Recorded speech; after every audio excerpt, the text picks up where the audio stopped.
to party every day of every year. That's what we need on the show is Big Al. Since I was 15, having to sing this live. As to where behind the ears. Cause ever since then I've been hooked on the taste of beer. Of beer. I think we're really cool. Cause we're sitting by the pool with girls all around. Whoa, look what we just found. It's really, really cold this last feeling taste, but we got beer. Got beer. Girl from Spain. And Lolita was her name. Rita. Zipper got stuck. If I had a soundboard, maybe I could sound cool like you. Big Al stop. You shot with a shot. We got beer. Got beer. Glad for beer. I like the beer. The bottom to the top. I just can't stop with beer.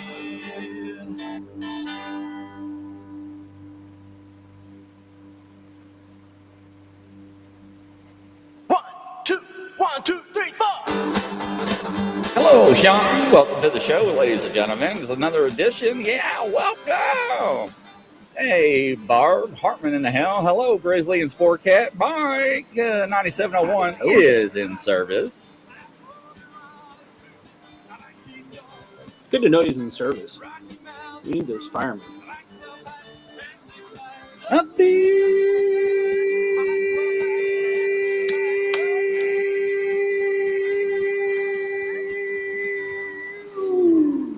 coast to coast and around the world, we got Grizzly and Sportcat is in the house. That is right, ladies and gentlemen. Boy, I tell you what, how has your week been? Mine has been like terrible. Mine too. My car broke down. It had a camshaft oil valve control sending cylinder engine something or another. I don't know. And so I'd have it towed to Siberl, and I was stuck in the barn for over a week by myself. Wow.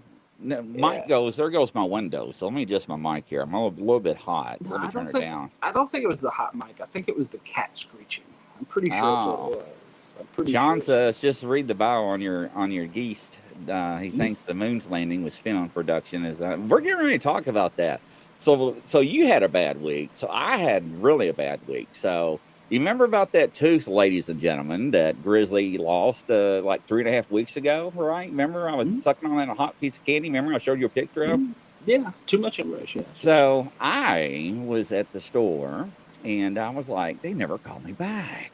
What is their problem? They're holding your tooth hostage. So, yeah, I was like, okay. And remember, they told me 2 days, and when I called the first time, they're like, No, sir. It's going to be 2 weeks or more. It does not take 2 days to get a PA.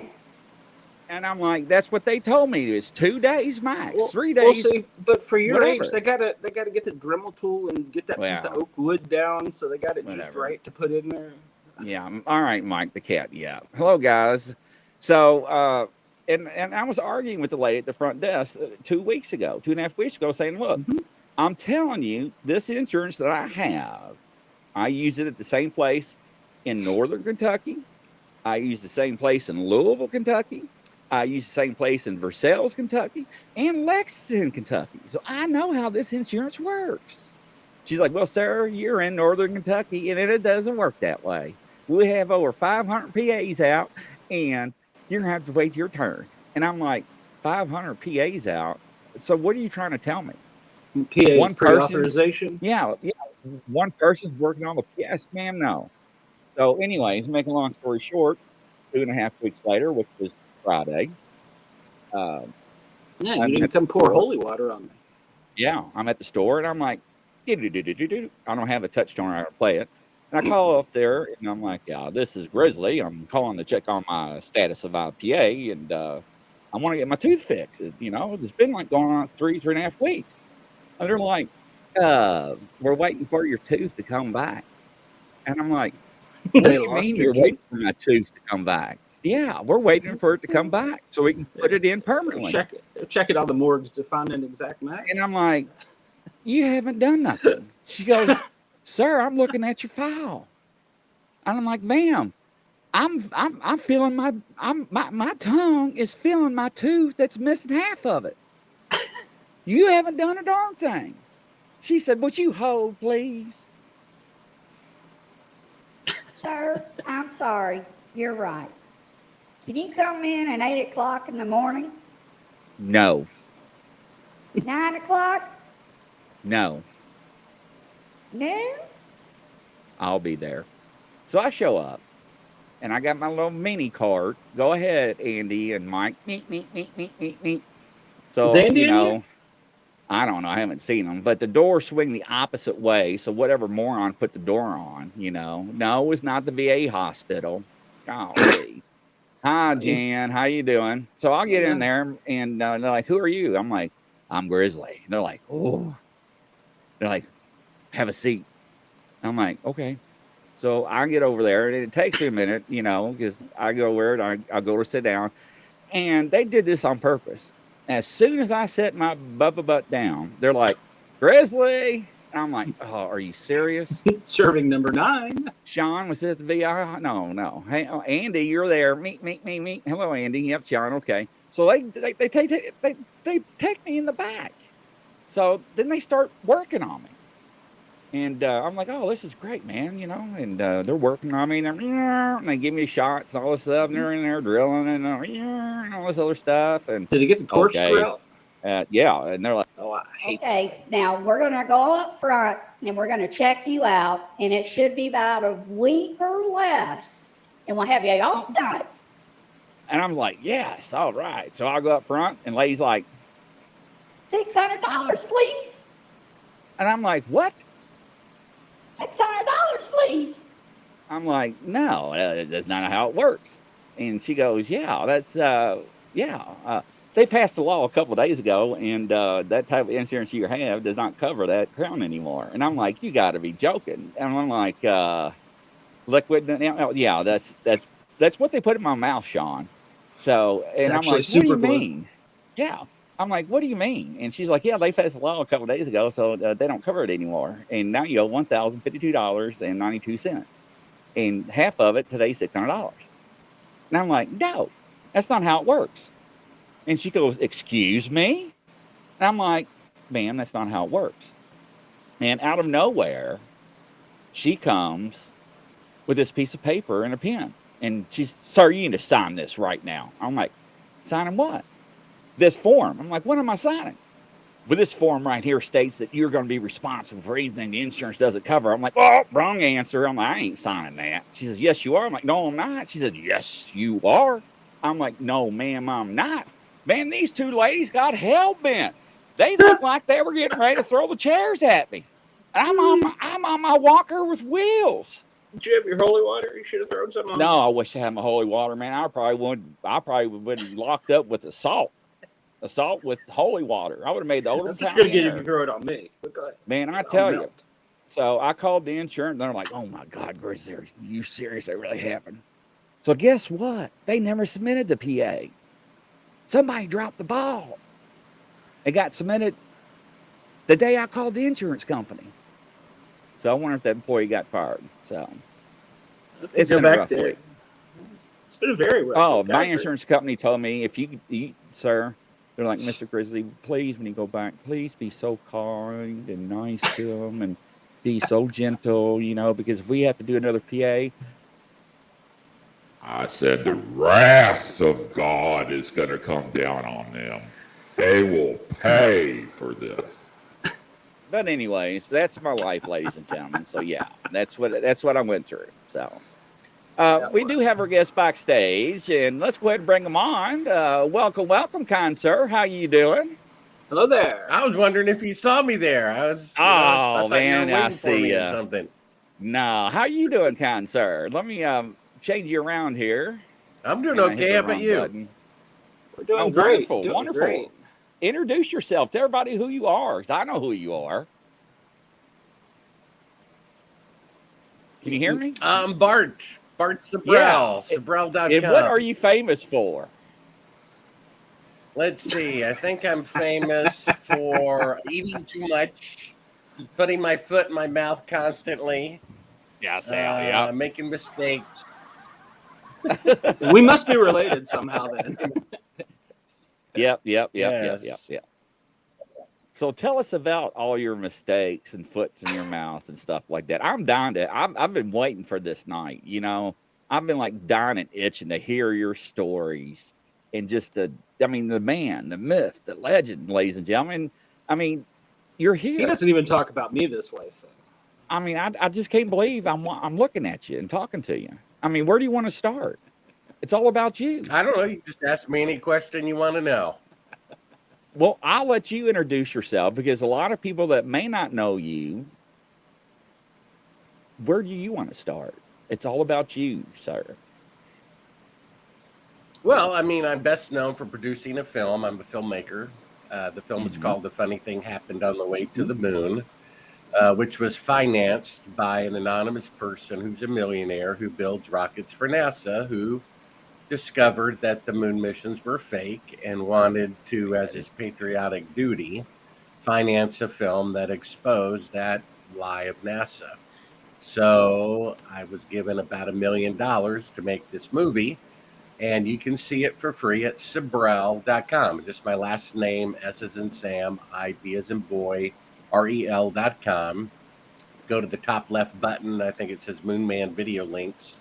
Moonman is a book I wrote, kind of the behind the scenes adventures that are not in the movie. And you can watch the movie for free, and you can see the unfortunate truth that they really did fake the moon missions. And we uncovered classified footage of fake photography of them faking being halfway to the moon with a 1 foot model and a third track of audio of the CIA telling them to fake a 4-second radio delay. So it's not a theory they didn't go. It's a fact. I mean, you can really prove it just with logic, because today, with 50 years better technology, they can only send an astronaut 1,000th the distance to the moon, or 250 miles into space to the space station. So why is it that they could send astronauts 1,000 times farther into space with 1960s technology on the first attempt? That seems kind of weird. And of course, that in and of itself proves, because it's impossible to have better technology in the past and in the future. I mean, after they blew up the atomic bomb in 1945, just 10 years later, atomic bombs were 1,000 times more powerful. And after Lindbergh flew across the Atlantic in 1927, years later, there were hundreds and thousands of aircraft flying across the Atlantic that were 100 times more complicated. So if they could go to the moon on the first attempt with 1 millionth to computing power cell phone, we would have been on Mars 10 years later. We'd be in another solar system by now, and there'd be bases all over the moon. The fact that they can only orbit the moon with mannequins 50 years later should tell you right there that they didn't go to the moon 50 years earlier with 1 millionth computing power cell phone. So, I mean, it's sad and true that they did fake the moon landings, and that these people and their offspring apprentices, like-minded cronies, are still running the federal government. Otherwise, they would own up to it. Say, hey, those criminals before us faked the moon landing. We're going to set the record straight and clean house. But they're still defending it, which means they're part of the people, the organization that lies about such things. So keep in mind that every TV station, radio station, newspaper had men on the moon when in fact they were in Clovis, New Mexico. And so just because every newspaper and TV station says that there's a virus going around and a medicine that you should take for an illness you don't even have is perfectly fine, doesn't mean it's true. It's just a bunch of numbers. How many miles were they from the surface of the moon? Just a bunch of numbers on a computer screen that someone in Houston Control said afterwards they could tell no difference between a simulation practice flight and a, quote, real flight. Looked the same to them, but just a bunch of numbers going by on a screen.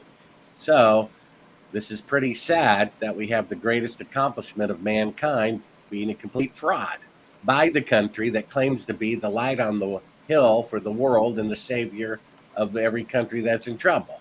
You know what I mean? We're the ones committing the most crimes, killing her own presidents, faking moon landings, and many other disastrous things that shouldn't be done.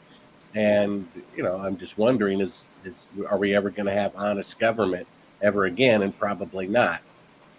Agreed. Yeah, I totally agree with you. And I went back and I know the footage you're talking about, and I've allegedly seen the pictures of We all did, yeah. the studio, right, where they allegedly did all this. And I agree with you, sir, totally. That how could they, with the technology they had, make it to the moon? Number one, and number two, when they got onto the moon, who was filming them coming out of the lunar craft? I never did understand that. Could you explain that to me? Well, allegedly, they had a camera on the side of the lander that showed images of them allegedly coming down on the surface of the moon. The book that I just published, called Moon Man: The True Story of a Filmmaker on the CIA Hit List, describes in great detail the deathbed confession of Cyrus Eugene Akers, who was the chief of security at Cannon Air Force Base in 1968, where, as he was dying, said, first of all, that he was a murderer and he murdered somebody who wants to get right with God before he dies. And he said the reason why he killed this coworker at Cannon Air Force Base is because he and the coworker eyewitnessed the faking of the moon landing, and his friend thought it was morally wrong, and he was going to tell a reporter about it.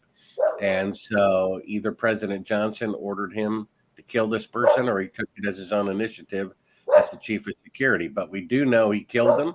And then he went on to explain that the reason why he committed murder was to cover up the moon landing fraud. He also gave us a list of 15 people that President Johnson personally gave him. And these people only were allowed in to observe the faking of the moon landing, which was filmed in Clovis, New Mexico at Cannon Air Force Base, June 1st, 2nd, and 3rd. I published these names in my book, some of whom are still alive. So this is a pretty incredible testimony. And other things that I talk about in the book are the death of Apollo astronauts. And it's not my opinion that they were murdered by the CIA. It's their dead relatives' opinion. If Bobby Kennedy Jr. says his uncle, the President Kennedy, was killed by the CIA, you better believe it. And if the widow of the man who was going to be the first man to walk on the moon tells you that her husband was murdered by the CIA because he wouldn't participate in corruption, you better believe it. So not only are they deceiving us with their own tax money, they're using that very tax money to hire CIA agents to kill our fellow citizens who are going to expose their crimes. So they've become destructive of life, liberty, and the pursuit of happiness, haven't they? Yeah, and they sure have. Yeah, so that's the state of our country. And the moon landing fraud is just the epitome example of the arrogance of our corrupt leaders. I mean, isn't the government kind of concerned about you exposing all this? I mean, you look at all the allegations of people that was allegedly murdered underneath the Clintons, right? Compared to all the other presidencies out there that's been through history. And you're actually name dropping people. I mean, you got documentations. I mean, you're writing books. You got documentaries. I mean, what do you think about that, though? I mean, what are your thoughts? Well, generally, the policy is to go after the people who leaked the information, not the people they gave it to. And so it's like when Seth Rich leaked that Bernie Sanders was getting more votes, but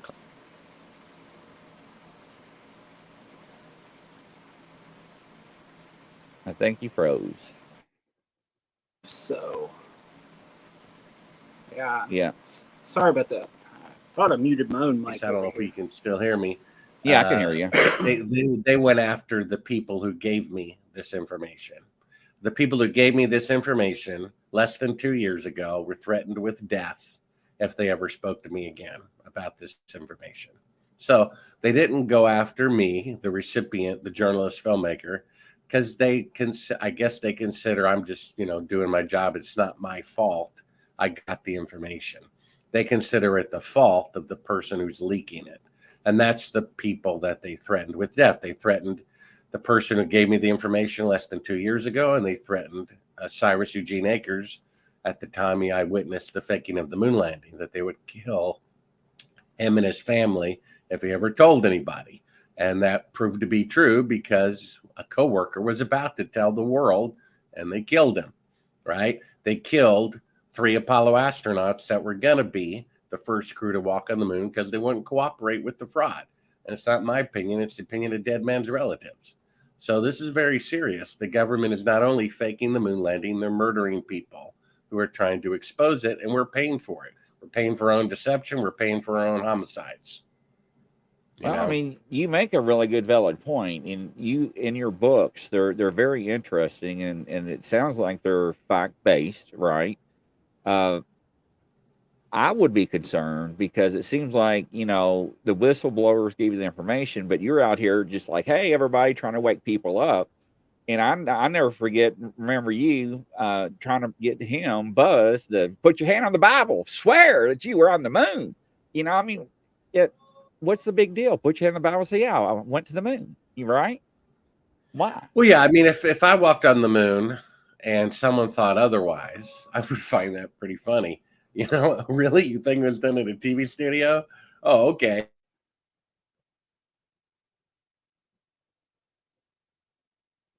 Oh, he froze up again. Do you want me to swear in the Bible? Sure. He went up to him in front of his wife and said, oh, your mistress says hello. You see, he got mad because it's the truth. And I'm exposing it in front of the media. So that's just a sad fact. The book at Siberl.com, which I read in audio and is also in Kindle and print, is called Moon Man, the Truth, because I uncovered a secret recording of an Apollo astronaut and his son plotting my assassination, because I discovered footage of fake photography from the first moon mission. So if they really went to the moon and I'm some silly person who thinks it was done at a TV studio, why would the CIA care? Why would they care, right?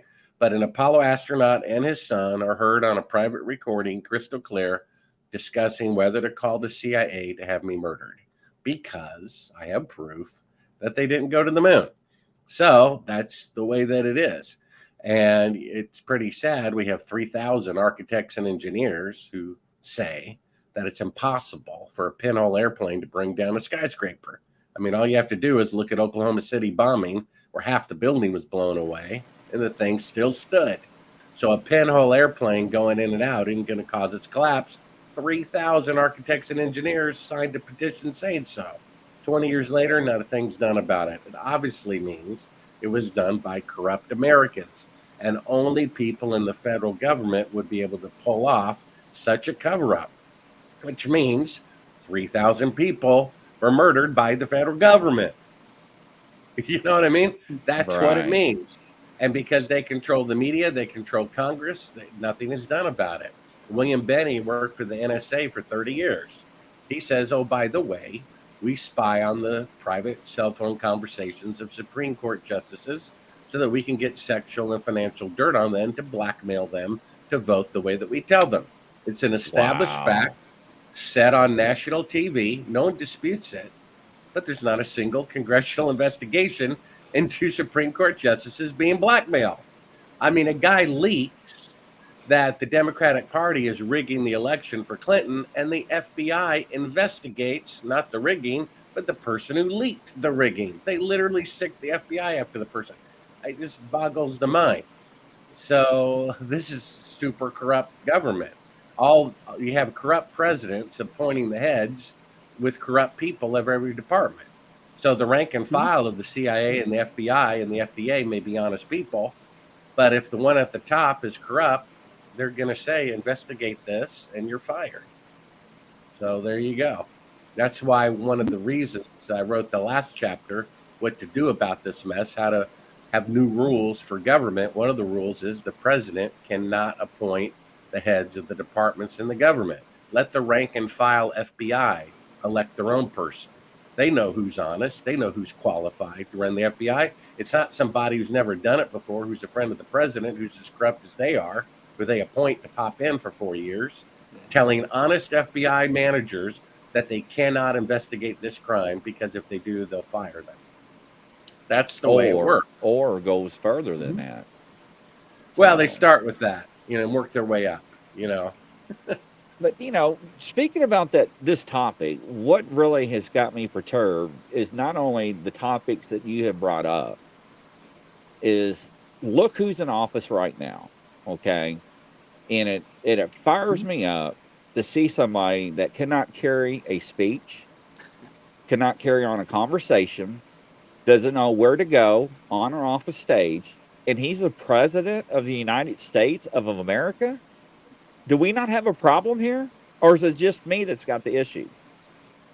Well, I don't take sides. I believe that the Bible is true, and it says that a soldier of God does not get involved in civilian affairs. It also says to pray for all world leaders and all leaders in your country. Whether I don't vote, and so I do find it odd that the person you're referring to, when they did their acceptance speech, the other candidate did it in front of hundreds of people outside walking up a flight of steps. They do it in a room of only 4 people, and they walk from the back wall to a podium, and then there's an edit, which makes me wonder if the speech You're the only one that saw that. Wasn't a deep fake.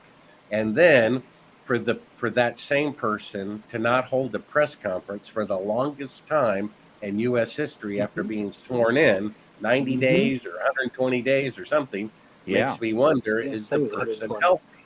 You have to wonder about the health of the person. Now, I prayed for everybody. I pray for Biden's well-being and his health and his good decisions and his righteous decisions, right?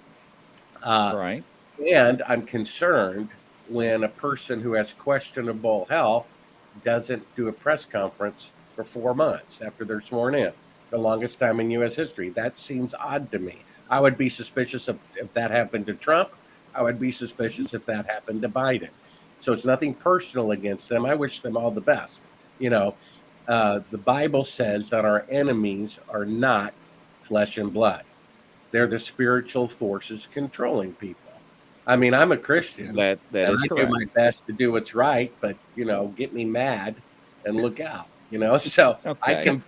I want to clear the air right now, ladies and gentlemen. I can be temporarily possessed, you could say, with ungodly spirits. Okay. So I agree with you, but I want to clear the air. Okay, I'm not against a party. I'm against the person that seems not to be stable. That is my direction that I was trying to put out there. So I don't want any misconception that I'm picking on Biden because he's Biden, because he's a Democrat. I'm just saying, like he just stated, his mental well-being. I mean, he seems so confused all the time. And when he talks, he rambles. It doesn't make any sense. I'm confused than Bush Jr. Right. I mean, anyway. They all have their skeletons in their closet, it seems. And, I'm reading a book about U.S. presidents now, and the opening chapter of the book, this author talks about how people would have to be absolutely insane to want that job because of the stress the people who are president don't have that job. You see, that's a front, just like a business.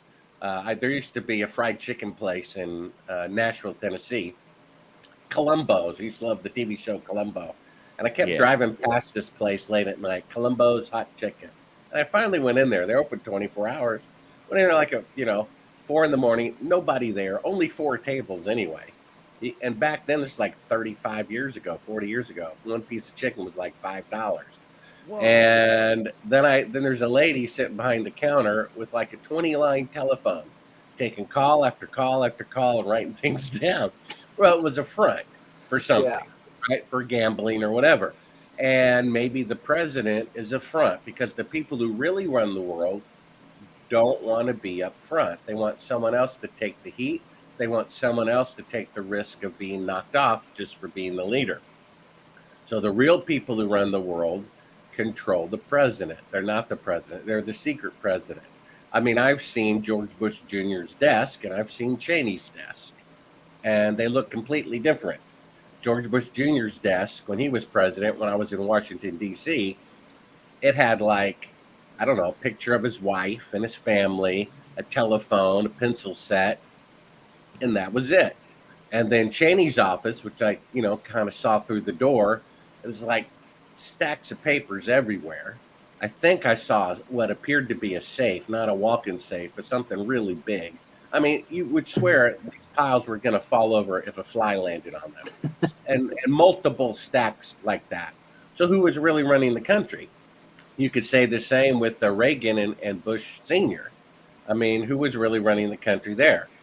And so I don't know what's going on, but I think they could theoretically have a deep fake president. If there's a potentiality that the acceptance speech for the Democratic Party of Biden was a deep fake, which there is. I sent that tape. I'm a filmmaker, and it seemed odd to me that the other guy was, accepting the nomination in front of everybody walking up steps, and the other guy whose health had been questioned was in a room with only 4 people, no outsiders. And as soon as he walked from a wall to the podium about 5 feet, there was an unnecessary edit, which seemed odd to me as a filmmaker. An edit for no reason like that is to cover up something. I showed the video to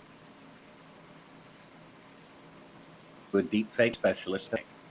So for all we know, Biden died before the election. For all we know.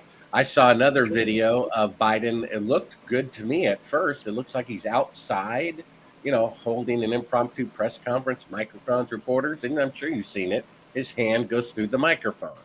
I mean, it was special effects, and it's like, so they're faking a press conference. Hey, what's going? For all we know, the Biden could have died before the election.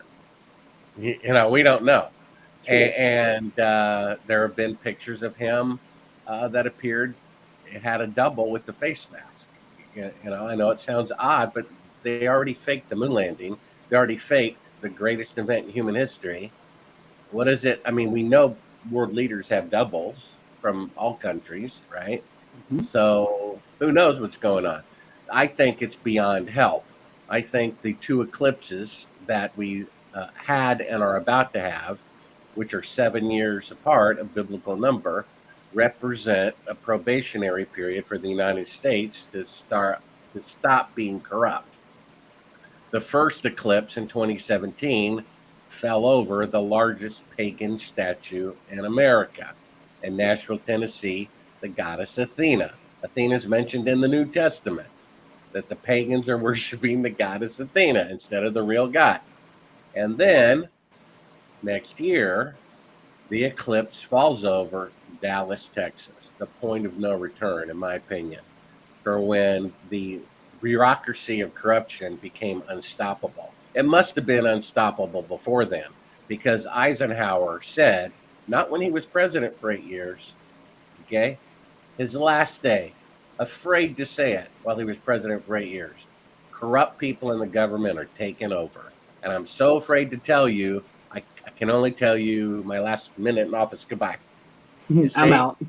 So there has to be, it probably was beyond help then, but especially when they kill their own president. Now that's election interference, isn't it? Because Bobby Kennedy Jr. has more access to the Kennedy assassination files than Oliver Stone. And if he says his uncle, President Kennedy, was murdered by the CIA, which is my own independent conclusion, then you better believe it's true. So what's going on here? So I don't think it's a coincidence that the 7 year later eclipse goes from the pagan statue to the point of no return when they killed their own leader who wants to end corruption. And after that second eclipse, I highly recommend before then, because I don't think America is going to repent. According to the Bible, the plagues come to encourage people to change their ways, and it goes on to say, and people don't do it. So God's given America the opportunity to have honest government, but it looks like that's not going to happen. So my recommendation for you, my friends, and anyone watching is to flee the Titanic while there are still lifeboats available. Because at some point, according to Bill Gates himself, he said this: the next pandemic is going to get people's attention. And then he smirks. You know, most pandemics happen every once 100 years, but apparently he knows of one that's going to happen in his lifetime again. And whenever that happens, you're going to be stuck where you are until the second coming of the Messiah. So choose wisely where you stay. Now is the time to relocate, to get your fort together, because I fear after that second eclipse, which I think is April 8th, 2024, you know, bad things are going to start to happen. Wow. That's deep. You know, well, I had a million questions for you, and now I'm just enjoying hearing you talk, because a lot of people will say these things, but they have no, I don't know what the right word is. I don't want to say idea about what they're talking about, but you've investigated this your whole life. I mean, you know, well, that was one of my questions I did have. What clued you off? Because I remember reading somewhere it started as a child, you were enamored with the moon landing, and then somewhere along the line you started picking up on that it was. What was the first thing that made you think about this isn't real? Well, I thought it was real. I mean, I was asleep in bed at the time as a 4-year-old, but my father was in the Air Force. And keep in mind, the faking of the moon landing was shot in an Air Force base, just like Bill Casey said. It was supervised by the United States Air Force. My father was an officer in the Air Force. He handled nuclear weapons on bombers. Okay, that was his job, to kill the enemy and go home and have a nice fried chicken dinner, right? And he got a VIP package of pictures of the great moon landing. He gave them to me, and it was my most treasured possession. And I put them up on my wall as a 4-year-old, and it was pretty much a shrine. You know how certain, you know, buildings or whatever, they have like a little shrine with the Virgin Mary or whatever. Yeah. Candles and everything. That's pretty much what it was. And so from the age of 4 to 14, which has seen these pictures 3,650 times, thinking they're real, I see a gentleman by the name of William Casey, who worked for NASA during the Apollo program for 6 years with super high security clearance.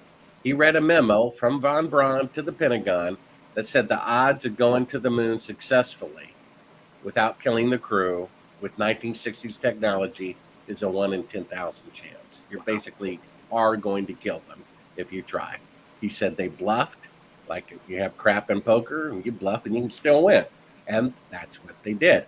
I'm like, oh, never thought about that. I'm an open-minded 14-year-old. So I go back to my shrine after the TV show, and I start looking at the pictures. And I'm like, you do kind of notice where the soil ends and kind of the fake backdrop begins. It's like my eyes were wide shut. I never noticed that before until I looked critically. Fast forward another 10 years, at 24, I'm a filmmaker whose job is to make fake things look real with lighting, right? And I'm producing a film or editing a film for the guy who produced the show I'd seen 10 years earlier with the guy who said we didn't go to the moon. He puts me in touch with him, who suggests that I make a movie about the moon landings being fake, which, after investigating, I turned down because it began to look like it could very well have been faked. And if that's the case, and I start digging up these bones, it could be dangerous. So I decided I'm not going to risk my life for what Nixon did. You know, turned down the project. I had another client who said they'd get one of my screenplays to a famous producer if I did them a favor. I'm like, oh, okay, what favor? Well, they were a famous Christian musician. They said, read the Bible. So I got a 1-year Bible that divided the Bible into 365 15-minute calendar reads. And I remember I started reading the Bible June 3rd, 1989, the day the man stood in front of the tanks in China saying enough is enough. And over the next 5 years, believe it or not, I read the Bible from cover to cover 5 times. I wasn't a Christian at that moment, but it did develop in me an understanding that there is a God. Things don't make themselves. You know, a lower form of life without a brain can't make a higher form of life with a brain. Now, can it? And a flower and a bee, which need each other to survive, can't evolve knowing that the other exists, can they? Right? Simple biology. So, yeah. So I also realized this is what really struck me. And this is what I think is really important to understand. If they faked going to the moon, which in fact they did, that's actually more profound of an event historically than if they had actually gone. Do you realize that? Either they planted a flag on a rock and came back and didn't kill themselves, or they lied about it, they murdered people, they embezzled billions of dollars, they killed people to cover it up, they put it on stamps and coins in the encyclopedia, held ticker tape parades, and give them medals of honor for lying. If that happened, that's more profound historically than if they had actually gone. And now we know they did fake it. So we have this great, profound truth that mankind is so fallen, so depraved, that our leaders of the greatest country on earth are so criminal and ignorant and juvenile that they fake the greatest accomplishment of mankind instead of admitting that they bit off more than they could chew. That is a fact. And this fact that is necessary to grow, right? If you're playing your violin out of tune, somebody's going to have to correct you, or you're going to play out of tune forever. And if the United States continues down this path of faking moon landings, doing 9/11, killing their own president, faking the beginning of the Vietnam War, and doing other little things for the last 3 years, you see, we have to know that the moon missions were fake in order to move forward as a species. If we don't admit that, if we don't discover that, if that is not acknowledged, then there's really no hope for mankind without divine intervention. And I kind of debate with this great guy as a great newsletter about how mankind can rise up and overcome the evil in the world, and he's right, they could. It's within our power. It's within our capability. I just think it's not going to happen. People are spending 2.5 work weeks a month watching television, and the rest of the time with their face in their phone. And I don't see how we're going to have time to make the world a better place. And so while he's right, it could happen, I don't think it's going to happen. Jesus said it will get so bad at the end in the last days that unless there's divine intervention, no one will be saved. I take that to mean the evil people are going to win. What was the first message preached in Acts 2? Save yourself from this corrupt generation. Repent, get baptized, stay repentant. You have to stay faithful to the end, and you'll make it into eternal life. And then if you want to, relocate to a safer place or buy beans and rice and a shotgun and get ready. You know what I mean? Right. Because the end of all things is near, and it's going to get pretty messy before it happens. Yeah, I mean, you're absolutely right. And it's amazing that you're hitting the topics that people do not want to talk about, or, say that, no, he's wrong. And they're so brainwashed because they believe what they see on TV. It's real. And we try to tell them it's not real. They are telling you what they want you to know, what they want you to believe. And speaking of what you want to believe, what do you think about those so-called Chinese spy balloons? Well, I can't believe the alternative media is just repeating what the mainstream media is telling. I mean, come on, people. I started a podcast just 1 month ago. If you go to Siberl.com and scroll down beneath the picture of the book, you can subscribe to my podcast. It's called Bart Sibrel's Box Escape. The problem is the alternative media can be misled too. Basically, 3 out of 4 Americans know that Oswald didn't kill Kennedy. Half of Americans don't believe the official story of 9/11. And 1 out of 4, 25%, know the craziest of all truths, which is that the moon landings are fake. So at least 1 out of 4 Americans aren't brainwashed. They don't follow the mainstream media. Therefore, the CIA has to have 2 lies. They have to have one for the 3/4 who are believing what's on the evening news, and then they have to have another lie for the alternative media to lead them astray as well. For example, the UFO community, and I think that's a big lie too, because Edgar Mitchell spent his whole life saying the moon missions are real when they were not, and that aliens are real.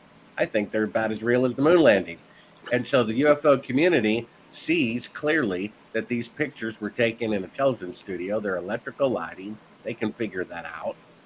But they still think somehow we went to the moon because we're communing with aliens. I mean, NASA doesn't care why you believe the moon landings are real as long as you do. Either Neil Armstrong did it or secret Q's communing with aliens. Same thing with this thing that's been going on for the last 3 years. They don't care if you believe it came from an animal or it came from a scientific facility, as long as you believe it's real. They wouldn't have to fake the illness tests, and they wouldn't have to fake the causes of fatalities if it were real. Both are lies.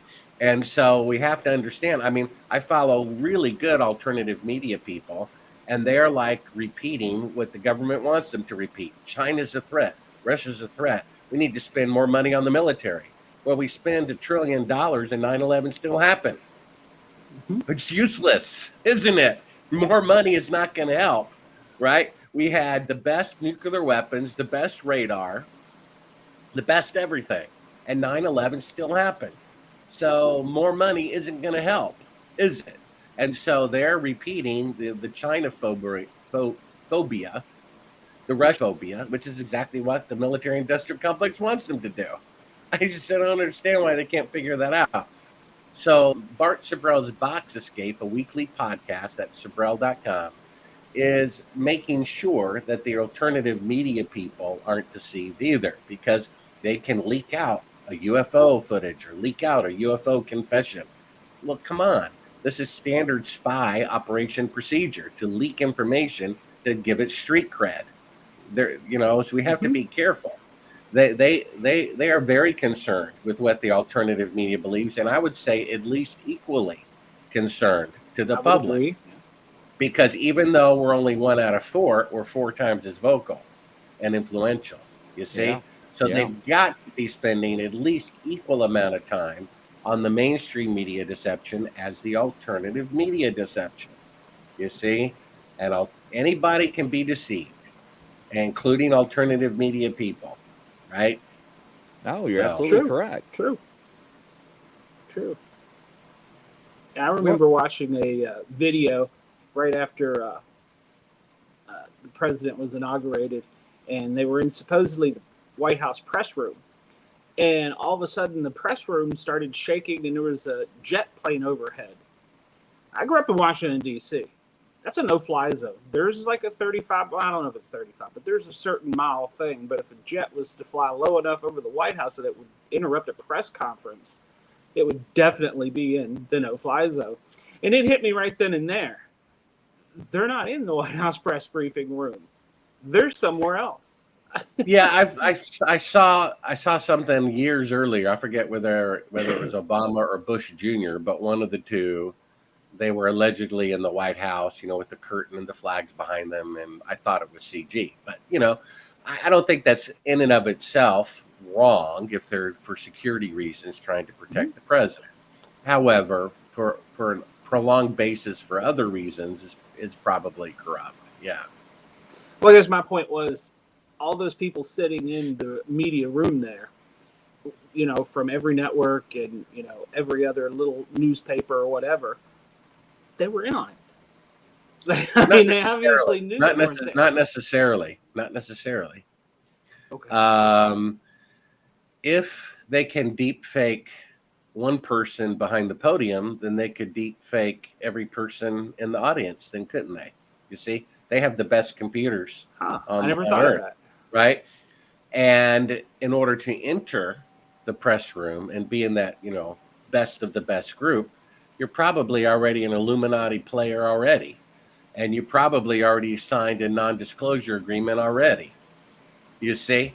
So they're probably cooperating. You see? Gotcha. I hadn't thought of that. Okay. I am not going to lunch with him. Nope. Nope. Do you have your own meal taster? No, yeah. That's you're making me think of a lot of things I never even thought about now. That's what my new podcast is meant to do. We have to think beyond the bluff and beyond the double bluff. I once played poker played poker with this guy who was so much more advanced than me. It blew my mind. And he like bluffed in a way that I would know it was a bluff, but that's what exactly he knew I would think, And then he went past me one more time. It's like blew my mind. And I'm like, wow, my mind is blown. And so the CIA is super experienced on doing the bluff and the double bluff and fooling the alternative media, fooling this KGB. You know what I mean? They can fool the KGB. So I think they can fool alternative media people, no offense, working out of their homes, right? Yeah, True, yeah, true. that is true. One of So we have to be careful. We have to really think carefully. So how do we combat this? How do we repel this and find the truth? Well, I guess pray is the first thing, because the Holy Spirit is called the Spirit of Truth. And Yes, so you're right. if we're reading our Bible every day and if we're repenting of our sin every day, it says, I think in Isaiah, what is it, 52 or 58, it's somewhere in Isaiah, the arm of the Lord is not too short to save, or his ear too dull to hear, but your sin has separated you from your God. So if we keep repenting, that wall comes down, the Spirit of truth is with us, and we have greater discernment. So we have to pray, we have to stay in a righteous, repentant state, and then God will give us discernment. I mean, he doesn't want us to be deceived, but if we love the world more than we love him, we will be deceived. So we have to constantly check ourselves, read our Bible in the morning, and pray and repent, and then hopefully we won't be deceived, and he will enable us to have discernment. Well, one thing that people fail to realize, God was so angry with men that he was upset that he created men. And that's the saddest scripture in the whole Bible. Yes. Genesis 6. Yes, it is. And a lot of people don't like me reciting that. No, it's beautifully sad scripture. Yeah. And ladies and gentlemen, and I said this and I'll say it again, it can and it will be repeated if we're not careful. Well, it will be, according. And once so again, will be the return of the Son of Man. So what happened in the times of Noah? I think it reminds us in 1st or 2nd Peter, only 8 people were saved out of the whole world. 8. Yes. And when it says that Jesus was sent to Israel, not to the pagans. So when he said, wide is the road to destruction, most go that way, and narrow is the way to life, and only a few find it. He's not talking to pagans, he's talking to believers.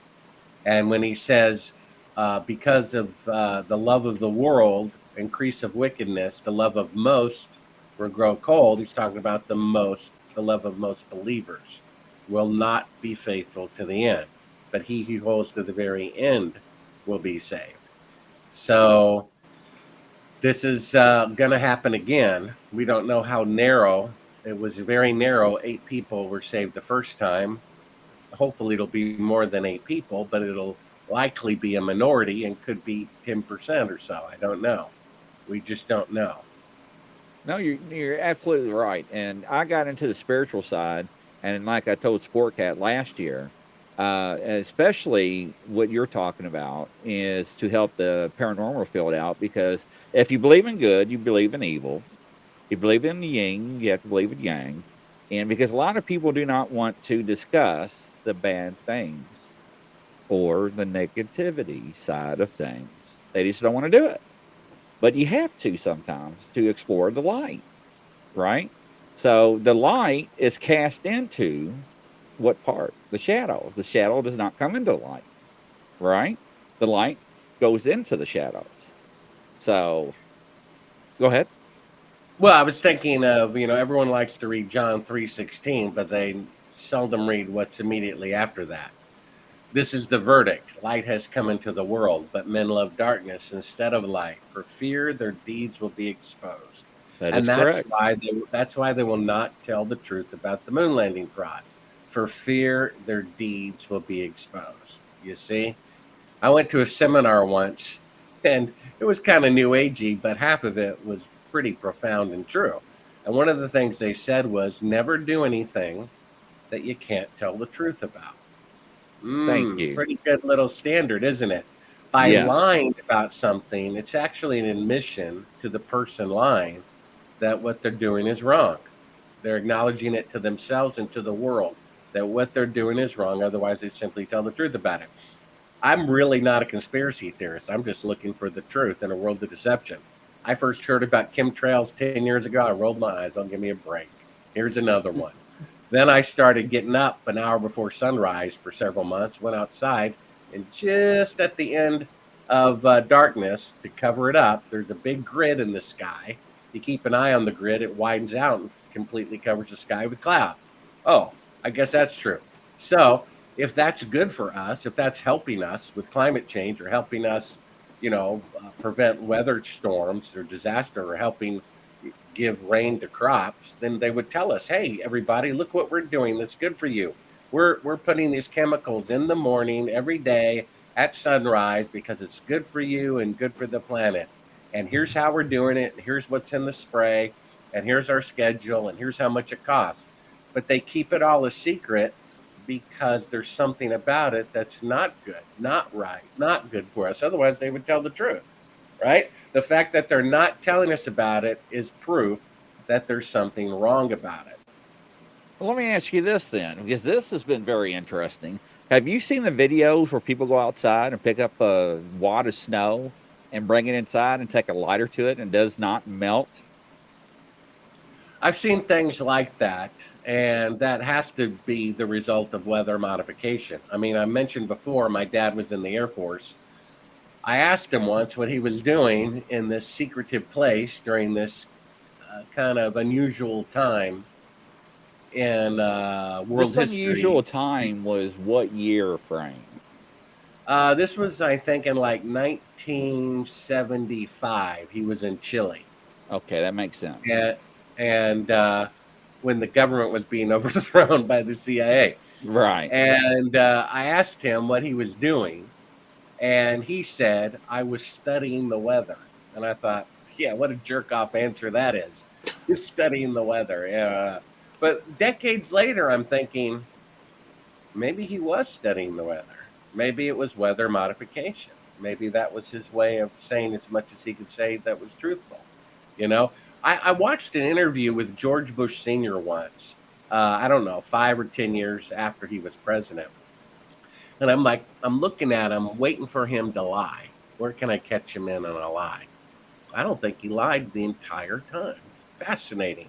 It's as if they know not to lie on the record. Remember, Bush and Jr. and Cheney would testify about 9/11 as long as it wasn't under oath. I mean, yes, that is correct. Yes. That is correct. I mean, come on, can't you tell they're guilty?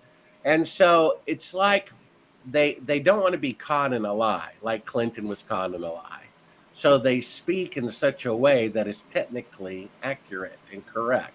You see, I was so fascinated. I mean, here's a guy who used to run the CIA. For all we know, tried to kill Reagan and was part of killing Kennedy, for all we know, and could very well likely have been. I don't know. Forgive me if I'm accusing him wrongly. And yet, when he was asked all these questions about all these topics, he didn't appear to lie a single time. And I was like, wow, that is fascinating. They must have like a rule. You tell the truth on the record if you can. You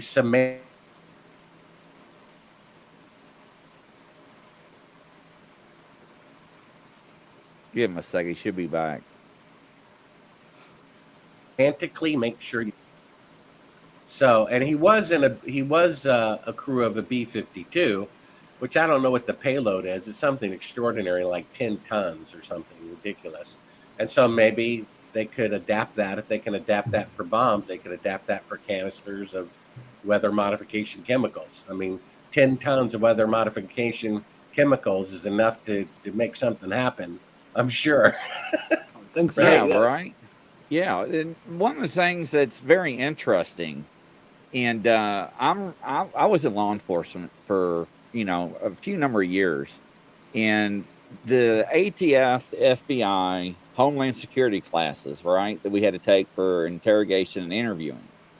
It's amazing the non-government classes since you said that, we had to take that were required. We always did them on presidents. And we had to watch them with the volume off. And we had a pen and paper, and they would say, write down every time you think that president was lying. And we had to sit there and go through there, because we were taught how to read body language. Yeah, I bet it's easier to tell whether they're lying with the volume off. It is. It really is. Yeah, that is and correct. I don't know about you, but for me, I know the Bible said the eyes are the key to the soul, and I know that's true. I just don't understand it. For me, when I look for a lie, I look for the mouth. I remember Obama being asked a really simple question, like, where are you going to watch the Super Bowl in 1 week? And he said, well, we haven't decided yet. And then he smirks. Of course they've decided. They decided 6 months to 8 months ago. I mean, why didn't he just say, well, I'm not going to tell you for security reasons? But he lied, and he smirks because he's proud of himself that he gets to lie. And it's like when Bill Gates says, the next one's going to get your attention, smirk, because he knows something, you see. And so I look at the mouth. It's like a liar can look you dead in the eye and tell you a lie, but then they're proud of themselves and they smirk. Yeah. So have you ever talked to somebody during an interview or spoke to somebody and you ask them a question and they do this? Yes. I think I've noticed that in playback. I don't know that I've noticed that live, but it is kind of odd. Or do this? No. I don't know if I can do that. Yeah. So, Pat because your head the and rub your human stomach at the body, same time. right, does not want to lie. The human body wants to tell the truth. Well, someone did body language analyzing of my interview with Buzz Aldrin, and they were all over the place, not only about body language, but what he said semantically and how he said it, but really also what he said. By saying words this way is a lie, and then the body language is a lie, and so forth and so on. So, I mean, what can you do? These people did lie about 9/11, what's been going on for 3 years, who shot JFK, the moon landing, and probably what's going to go on next week. What can you do? Except pray for divine intervention, pray to not get sucked into it, pray to be faithful to God, and pray to safely ride out the end time. That's about all we can do. Yeah, you're absolutely right. And I don't know about you, Sportcat, but, when he talks about, I love handwriting analysis. I've used that a lot against people. Talking on a regular conversation like this. I don't have to be in person. I can tell when you're telling me the truth or not, just by your texture, your tone, and how you speak your words, and how you state your words. And it's real simple once you learn how to do it and practice it. And now you got poker players that are getting Botox shots, so they don't have to wear sunglasses so they can sit there. Well, I don't understand why they're allowed to wear sunglasses. I think that should be against the rules. It just shows that they're a weak poker player. That is You know correct. what I mean? That's like saying you get to have a bionic leg when you're running the Olympics. I mean, no. But No, why are that's they the whole allowed to point. Botox? That's part of the skill is your face. And so I don't understand. I think sunglasses should be illegal during a poker tournament. I mean, come on, Well, are we children? Are that I don't weak think of the a shots poker should player? be allowed, in my opinion. I mean, What's that? why? I said they're taking Botox shots so they don't have any micro expressions when they look at their cards. So why are they allowing them to play with these millions of dollars? And when the other That would be people, they like don't do it. getting steroids before the Olympics, right? Yeah. Yeah, right. Yeah, well, Yep. people, I guess, just don't know. I don't know. They haven't thought through what is fair. Same thing with the government. It doesn't work for a president to appoint the heads of the department every 4 years. That promotes corruption rather than ends it. You see, I don't know why they haven't figured that out. Or what about a politician who promises they're going to do something when they're elected and they don't do it? What about a rule that says, okay, you're immediately kicked out of office and then you go to jail for 10 years? Okay, that's the rule. We can't allow lying and promise breaking from our leaders. It has to be illegal.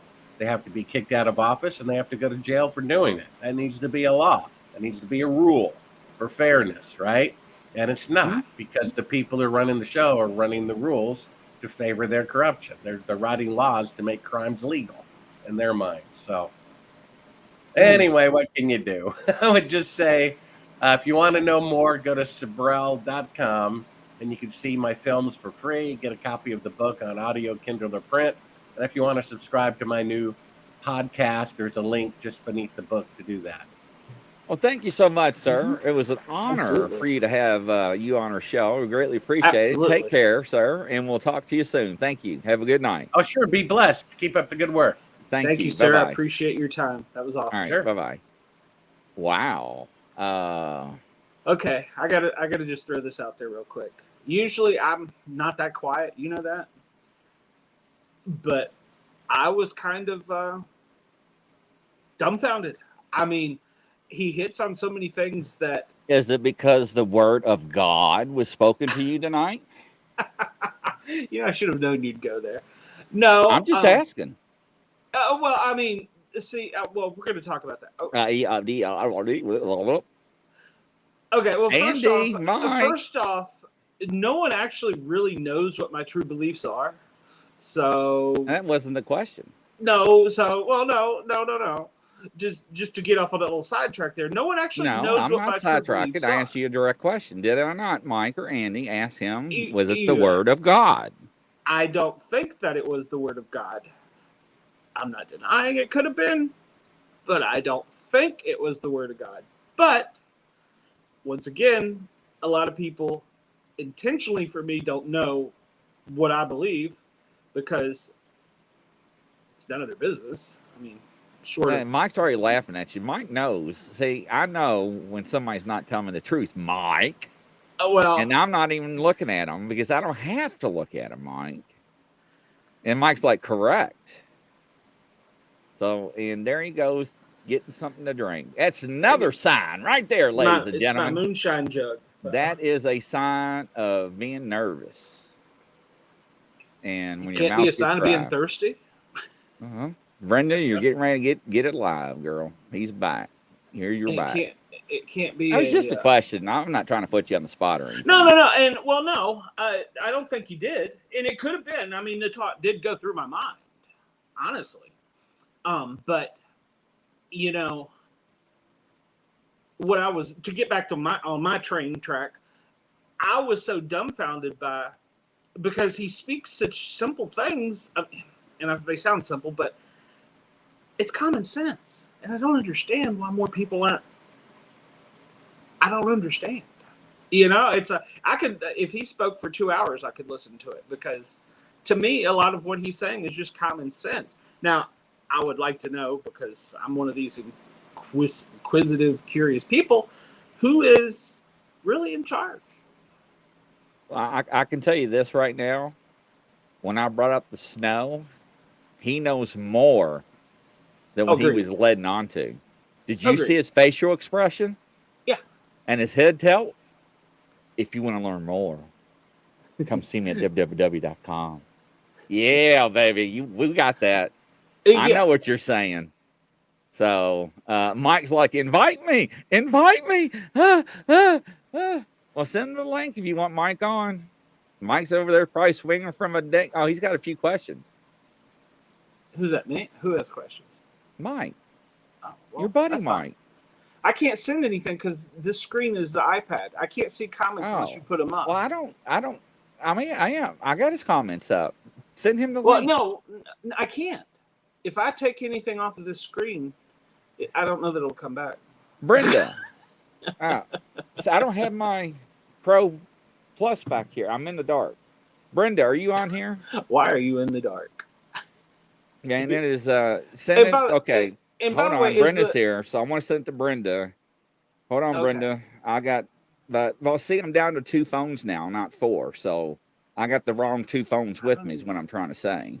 I don't even have your right phone numbers. I don't think so. Yeah. Well, I guess I do. Start that. Yes, you do. I guess I do. You got my text. So, but no, I mean, literally, to me, a lot of it is common sense, and I don't understand why more people aren't seeing it. I mean, it just escapes me. Like I said, I could sit and listen to him for hours just because of that. And I don't normally like to sit and kind of be a bump on a log, but I mean, I'm like fanboy tonight because I feel like, why are people not listening? Why are people not? I don't even know the right word. Opening their eyes. Done, Brenda. Paying attention. It's in your inbox. You know, why are they not paying attention? Why are they not? You know what I'm saying? Send it to Andy too. Andy's in here too, I think. So, I mean, I don't get it. It just doesn't make a bit of sense to me. Why people? I want to know about the snow. Have you all seen that? Hey, ladies and gentlemen out there, have you all seen that on that? Yeah, I have. There was a doctor I worked with in Georgia, and you know, we don't get snow very often in Georgia, and he would go out and get like a sample of every snowfall that we had. And as a doctor, he would like put it under a microscope and send it for labs and all kinds of stuff. And he taught me all kinds of cool things about that. So there you go. He's turning it off. That's the Punisher there. You still got us playing in the background. Oh yeah. Yeah, you gotta turn it off. I don't want to hear it. There we go. There we go. That's the Punisher. But so you've seen it too in the snow, right? What they've been doing on Facebook and TikTok, Brenda? Yep. They're going out in the snow and taking a lighter to it, and it does not melt, ladies and gentlemen. Hey. It smells like burnt nylon. Okay, I'm going to say this. There are so many things that have happened in our lifetime, in our parents' lifetime, and their parents' lifetime that has been nothing but a humongous, big lie. Big lie. We are lied to about weather. We are lied to about politicians. We are lied to in our media. We are lied to in most podcasts. We are lied to for everything. These people, Glenn, that can't see the obvious, it's called brainwashing. They've been doing it to us since we were born, since our parents were born. It's in the TVs. It's in what they teach us, our schools. It's in everything. Yeah. No, I don't argue with it. It's off the bottle of hypnosis. And I will probably get another text message for this. So, well, I'm not worried about Aunt Jemima. You know, and if y'all don't know what I'm saying about Aunt Jemima's family, because of people were offended because somebody was on a bottle of syrup is no longer getting proceeds from their family ancestor. And you know, that woman was so proud of that. Her family was proud of that. That was her legacy. And because our cancel culture, cancel culture was so offended, there went her legacy. And her generations, and generations to come. The same thing happened with what was it, Charlie's Chips, or there was he started out in a truck delivering chocolate chip cookies in tin cans. She just fired up a joint. I was like, oh my god. Oh my god. No, sir. Yeah, we're smoking dope on the show now. We're really taking it off to the oh my Lord. Don't do it. Sorry. No, please, God. For anybody out there, please, that's a big joint. Let me tell you, a joint. For Christ's sake, I'm tired of people coming at me for stupid. So, I'm sorry, ladies. And I don't know why. Hold on. Let me just get something else out of the way here, real quick, since we're talking about people throwing things out there. Last week on this show, we were all having a good time. Where you at, Mike? You're rolling. Oh, we started a joke, which is a joke that's been carried on, but apparently it's no longer funny, and now people are trying to cancel me. So there is no truth to the Stormy Daniels. There is no truth to the Monica Lewinsky. There is no truth to any of that. So people can stop messaging me, okay? It was a damn joke. Lighten up, people. So come on, Mike. Come on, Andy. Wait. What was it that Norma said? That Monica Uh, Lewinsky has done very well for herself now. I'm And not I- touching it because I got Twitter. I where got where added where on do y'all Twitter. see that at? I don't even see that. Oh, I got God, that I came got out it a on long at time ago. Twitter. I Monica, got, so that was I don't. something that Norma had said last show when we were talking about Monica Oh, I thought you Lewinsky. meant right now. Yeah, I'm going through the no, comments. I can't thinking, see well, I don't comments. see So it. I can't see no, comments, Oh, so no. I'm out. But no, We, and so I want, and so it's really Mike, caused my Brenda did not last. get a link. Mike did not get a link, Brenda. oh, you want me to send it to him? I don't Yeah, have Mike. I have Andy. I don't have Mike on anywhere. Mike. Send it to Andy. Andy will send it to Mike. Andy can Yeah. join in. So Sorry, and Mike. Hang tight. so yeah, it got totally carried out of the way. It's caused me personal problems. It's caused me mental fatigue and stress. And so lighten up, people. It was a damn joke. So, and I apologize to Grizzly because apparently it interfered with him as well. So It actually interfered with a lot. So Okay. it's all good. Mike says it's coming. It's coming. So I sent yeah. it. I sent So, it to Andy. They can get over themselves. I mean, if you want to at me, fine. Don't go at him. Go at me. It was a joke, for God's sakes. But it's really Brenda's fault because she started it. I hadn't even thought of. You brought the I did Stormy not thing start it. up. Yes, you turned did. around and said, "I'm going to look for porn stars," and we No, all no, started no, talking God, here about we No, go no, again. no, Monica no, no, no, Lewinsky. no, And no. oh, don't give me That that crap. was Yes, you did. okay. You were the Would you first like me one to that finish? said it. Boy, Would don't you make like me to come finish? kick you in your knee. Would you like me to finish? I will be more than No. glad to finish. So yes, when we first started this, it was a thing. I like to give Grizz crap Barb, about it. you But did a good job today. Go ahead, keep talking. And here's Andy, ladies and gentlemen. Andy. so yeah, Meet this is me. Woo! yeah. It was a joke I started with Chris. I even made There up a we little go, picture Mike. and sent it. Mike, yeah. So Let's get Mike some music in the house. Mike, come on. Let's see it, baby. What's Come happening, on. y'all? What's happening, y'all? Oh, you're not in the same stuff, different day. firehouse. No, I'm at the house this time. Can you hear me Oh, pretty I good? thought, yeah, His I wife's thought got him Andy locked was in the dancing. basement. Andy's No. camera was going up and down. Was you Good, now let dancing? the Or fun begin. God forbid I make another joke. They'll at me again. Probably. So you guys, you got me pretty good? Oh yeah, Yes. loud I mean, and clear, except it's man. like Your a mic's big hot. glowing white Oh, blob. But it is. I'll have to. We're not, Man, we're not used to hey, seeing you. hey, that's you know better. what? Okay. My forehead shines better than no, yours. no. You can see the moon landing on that thing. Yeah, no doubt. Oh man. So I have a little story about, I guess, not conspiracy. Yeah, conspiracy theorists. Exactly that someone involved me in. So, I was working at the police department one day. I don't know why I'm there, my hands up. So I was working at the police department one day.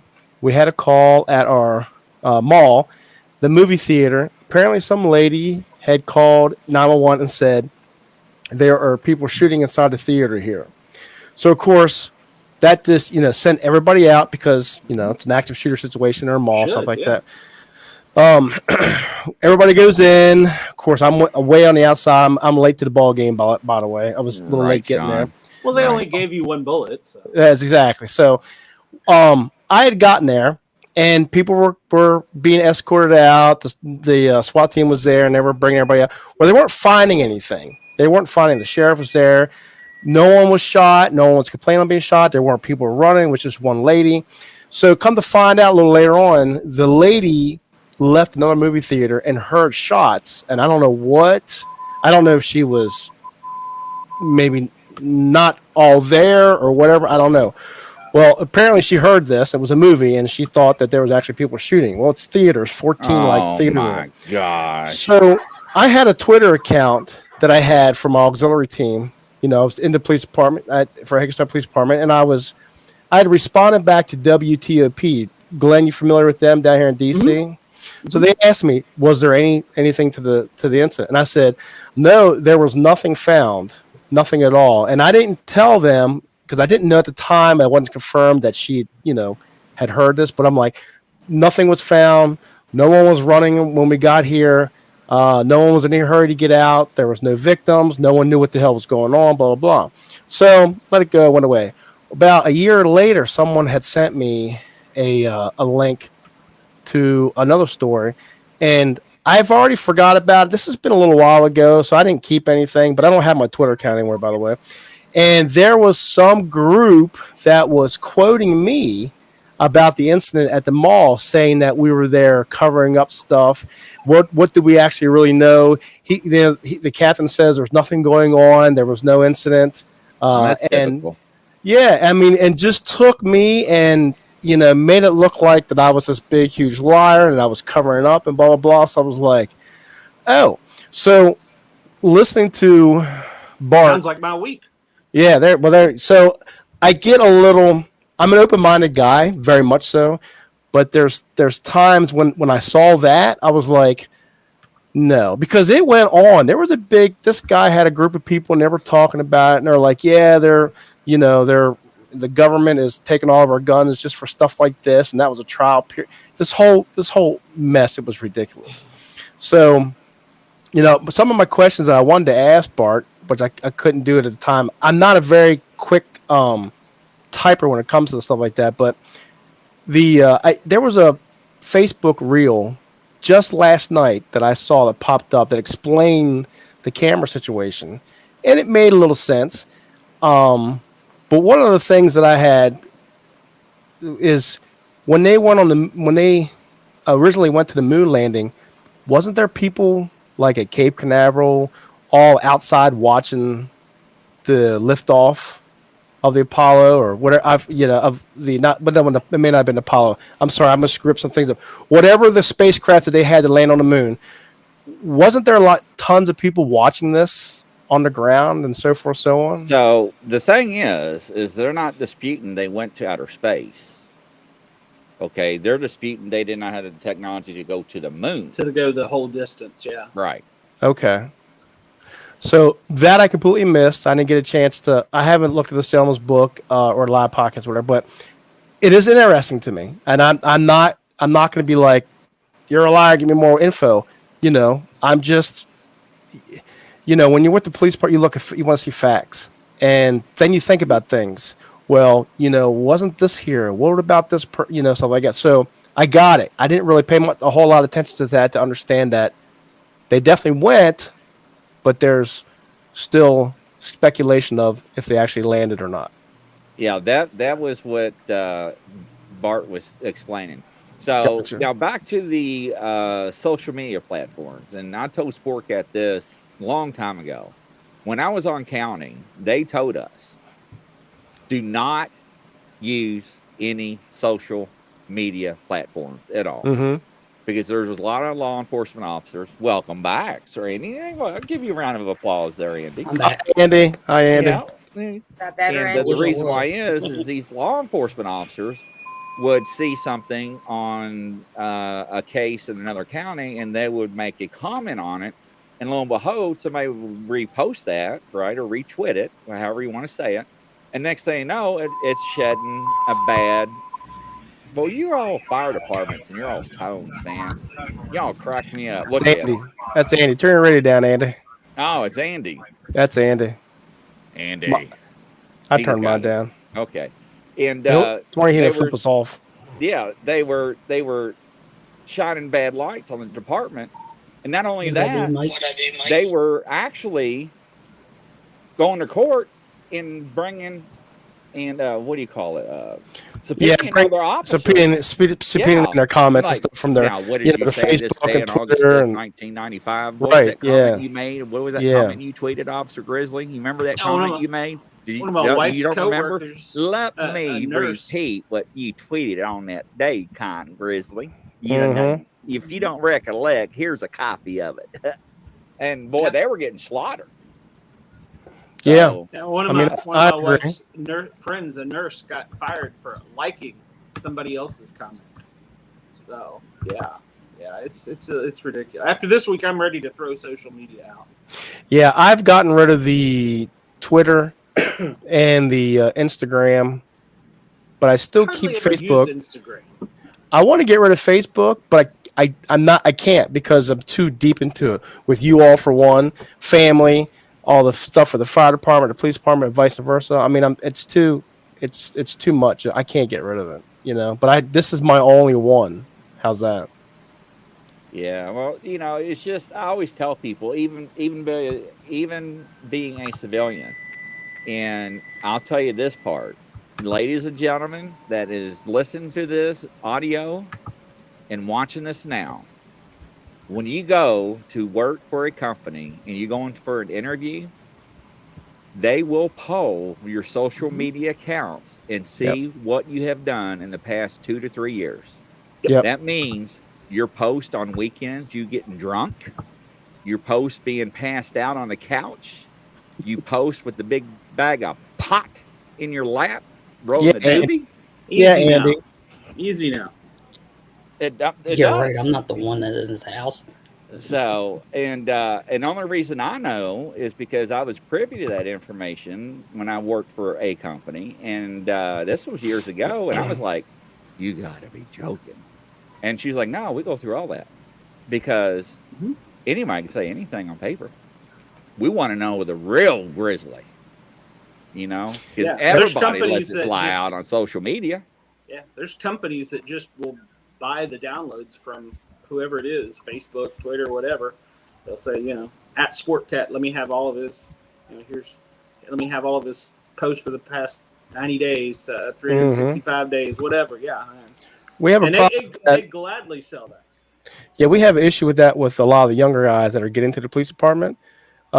Even though they're under 18, the posts were all done under 18. It's still out there, and so you see what they talked about as a kid, and you really have to think about that, especially when you have cadets who are 18, just fresh out of high school, and they make comments and pictures and jokes, even though it's a Yep. joke and all their kids love it, stuff like that.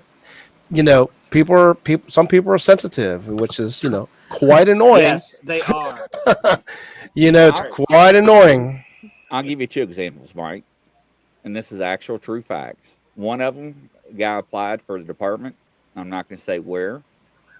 And we did a social media poll, and his kids had his guns with a bag of weed, 5-year-old and a 7-year-old sitting on his lap smoking a doobie, holding the bag of weed with I don't know $800 or $900 in cash.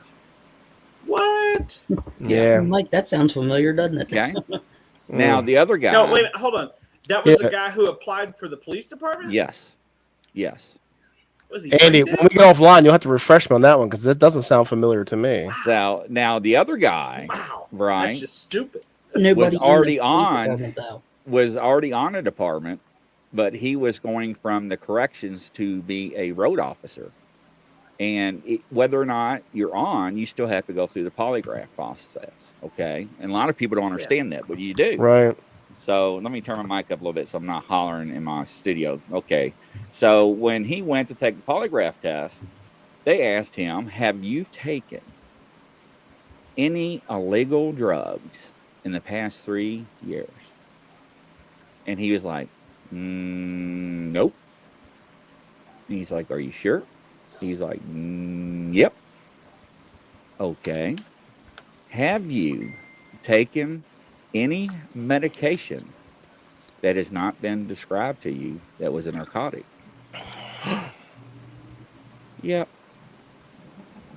There has been people in major cities, police departments have lost their jobs because they hurt their back.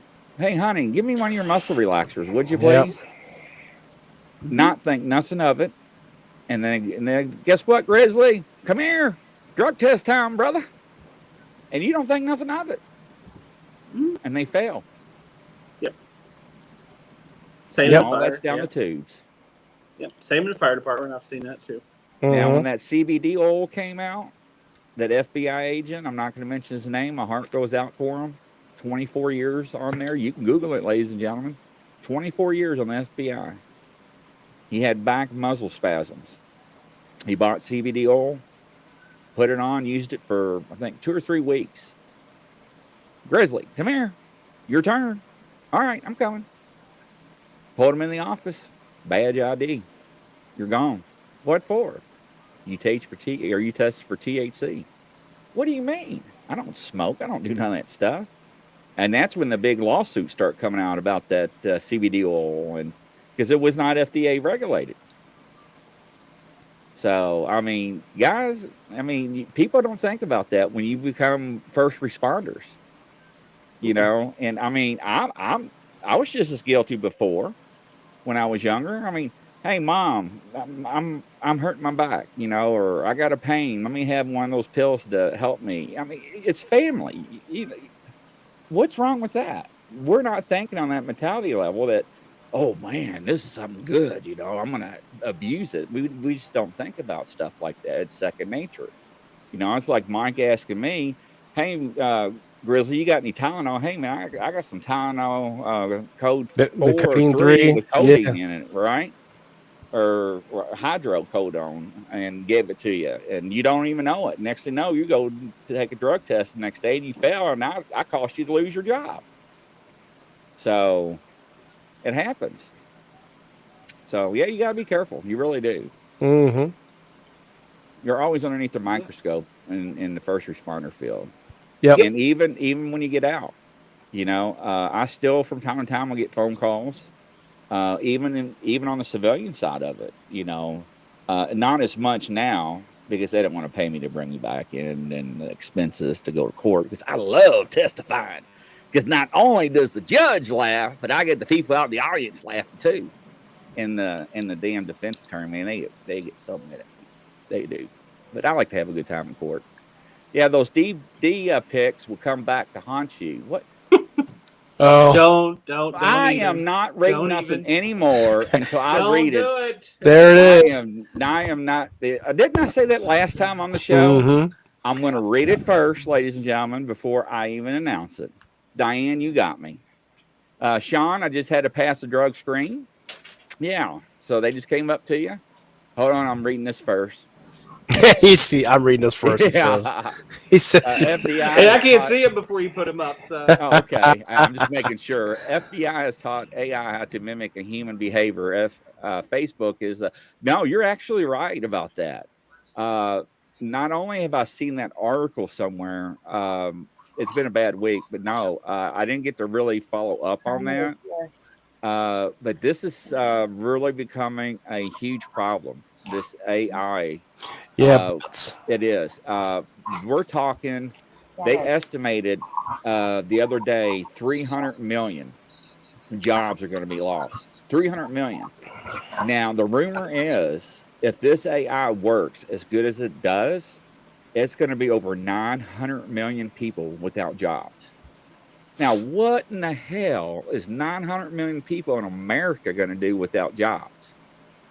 Now, somebody needs to explain to me about what's going to happen, because I know what's going to happen. Somebody needs to do something, because I mean, McDonald's, so grocery stores, we're what already is this checking you're ourselves saying? out. Oh, McDonald's is laying off people right now. Right. Yeah, You says that's Yeah, Facebook what you I go to heard. AI. McDonald's and you go up to an ATM machine, place your Yeah, McDonald's bam, is already and you laying go up there and people pick it off. up. That was on the news. I think I read that on Yahoo News earlier Yeah, this week. I seen that article. They were talking about replacing them all with, AI computers, everything else. Yes, So yes. Yeah, last I'm year sorry, when I I was don't. traveling up in the Northeast, we went into one of those McDonald's, and it was the strangest thing. Yeah, I'll It have to really look that was. up.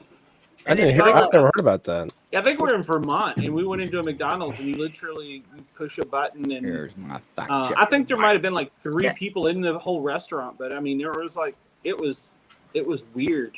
It was just so weird. It was like a sterile environment. well, and So, it's not only Norma- that, but have you noticed that when they do things like that, it's like this spectrum of keeping people away from each other, not communicating with human beings.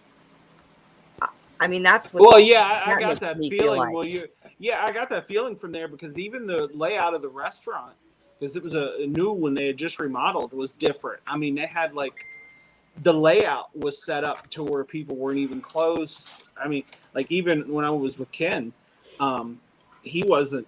Normally you're like across the booth. We were on these little round table or round seats, and the table was round.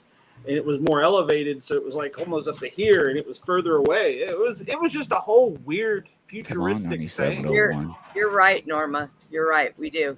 What's wrong? I'm Norma waiting for said my fact checker, brother. So Norma, they have AI that's I'm been trying out. to find it. Yeah, I'm trying to find it. AI has been out. They have manufactured 4 different types. Out of the 4 different types of AI technology, the government wants one brand. And it is so scary. The other 3 they had to terminate. And Is the that the reason why they Meta had to AI? terminate, yes. And the reason why they had to terminate the AI that they made, one of them did not like human beings. They wanted to overpower them. The other one did not like human beings and wanted control of all the nuclear warheads because they said that we're ignorant and we should not have any control over that. And After this week, I might agree. The third one said the human being should not be able to inhabit. How's it? What's Inhabit? Yes, the world, because we're so ignorant, and the only thing we do is kill each other. They had to terminate those programs. I heard that there was a program that they also had that it started to talk to each other in a language, and no one could figure it out, and they worked. That's and they, one of the 3. And they spazzed Out out, of and they 4. said, "Out it goes." Yes. When they made the movie Terminator, I told my buddy Scott, I said, Scott, I'll never forget it. I said, this is going to be the future right here, buddy. And he laughed and laughed. Again, Scott, look. I told you so, bro. Did you see the article about they took something from some part of the human brain and put it in a monkey? Yes, ma'am. I posted it on my Facebook. Yeah, they gotta stop playing God. Who gives them the right to play God? I put that on my Facebook. Well, no, thanks, Barb.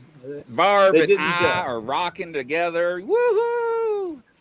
Yes, we did a good job. Hi, I'm very proud of Barb. She's been really good. Thank you, Barb.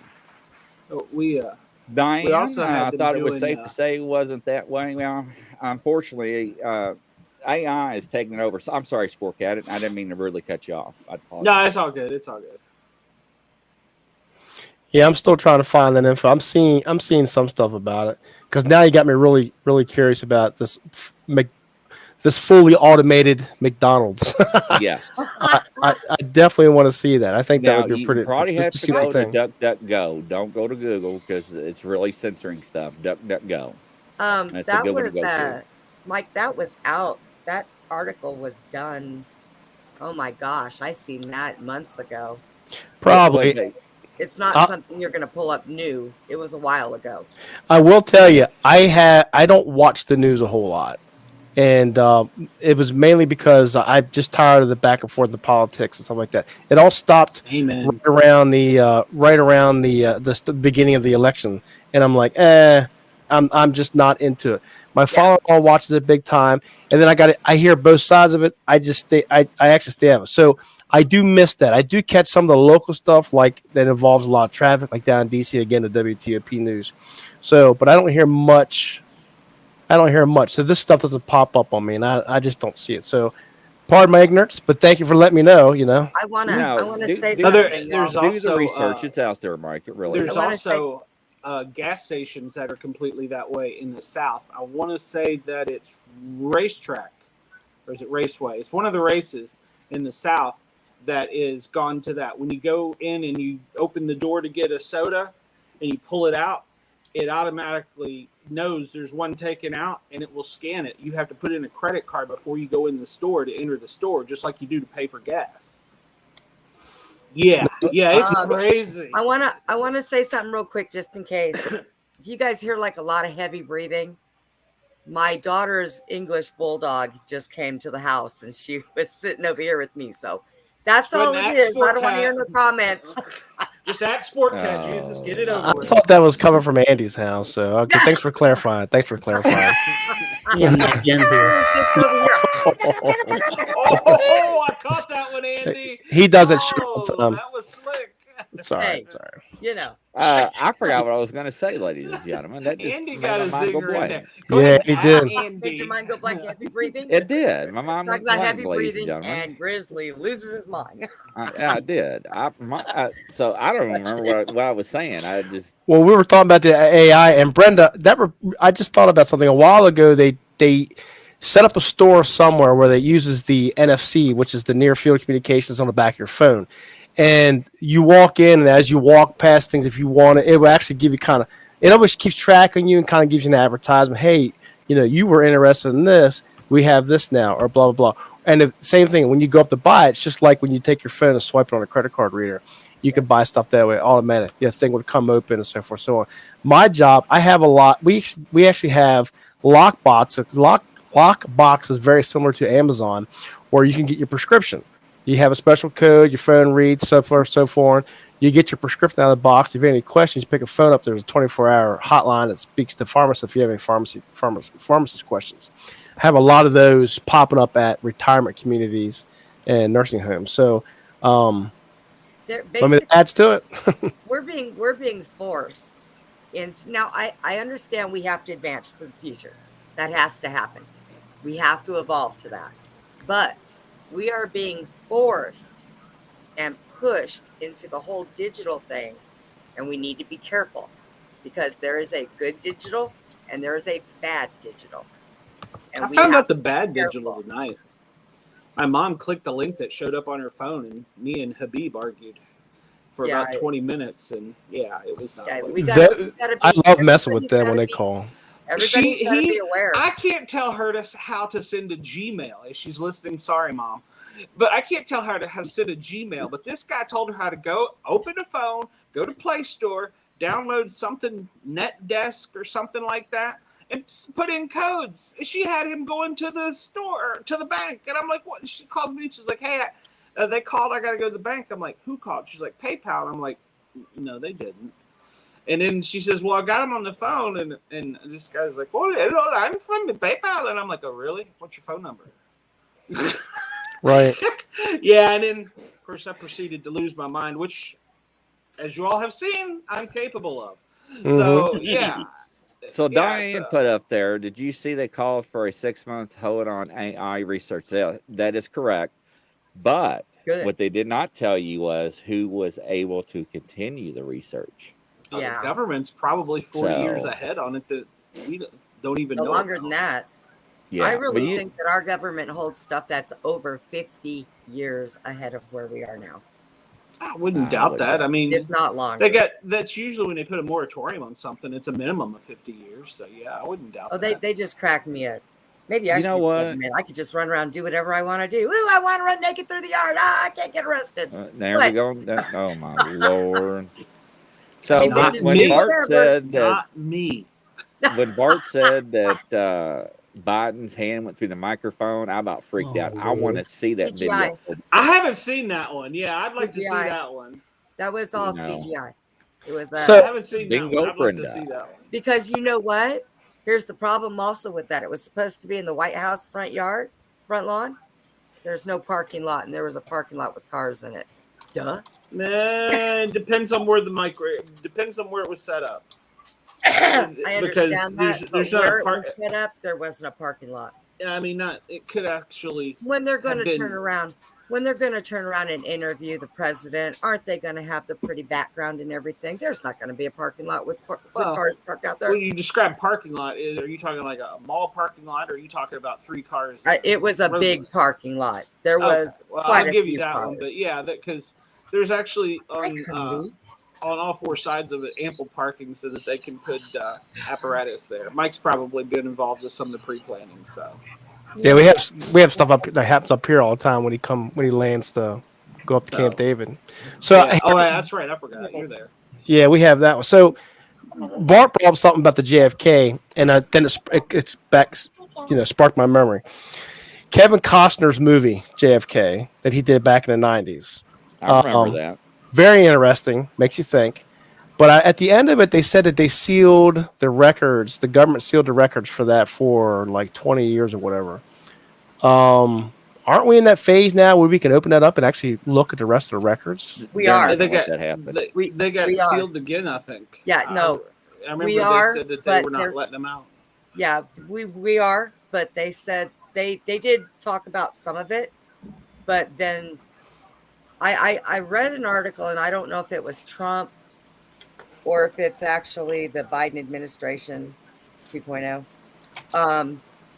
that said that they don't think that we're ready to see that yet.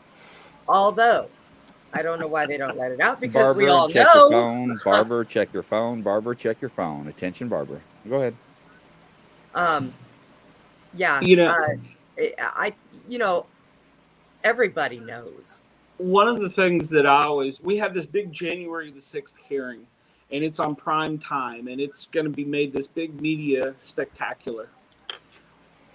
You know, I'm old enough to remember 9/11 very clearly, very dearly. Why did we never have that for 9/11? We lost thousands of lives. Our country was attacked. Why did we not have that? I'm not trying to get political, but I know that the whole January 6th thing was political. I get that, but why did they? If we can do that for one, why couldn't we do that for the other? When we're off the air, I'll tell you that. I'll tell you why. No, I mean I suspect that I know. It's because they don't want you to know, but it amazes me that people don't question things like that. No, and that's it. But that's part of that whole brainwashing. Yeah, because once they started having those hearings, and I was like, well, this is like a dang game show. Let me tell you what conspiracy theorist means. Conspiracy theorist means somebody who critically thinks, who thinks outside the box of what people want them to think. That's why we're labeled that way. Get the actual phrase for that, please. For the conspiracy theorist, gotcha. Yes, sir. But because there's actual. There is actually. I remember hearing about what they say with one shred or whatever. But I'll get it for you. Go ahead. Okay. He's like Dr. Google. Hey man, when it comes to the law, let's preach it. And every time it comes up, people say, well, you're crazy. That's a conspiracy theorist. Well, guess what? Wait around because it'll come true. That's all there is to it. You know, go to any old or used bookstore or Goodwill, find a dictionary. Goodwill. 9/11. Yeah, well, I mean, you know what I'm saying. Buy used stuff and look up Ground Zero. Ground Zero was never used in that term until 9/11. They changed the definition. So they change the definition of words all the time. But there's a lot. You look in old.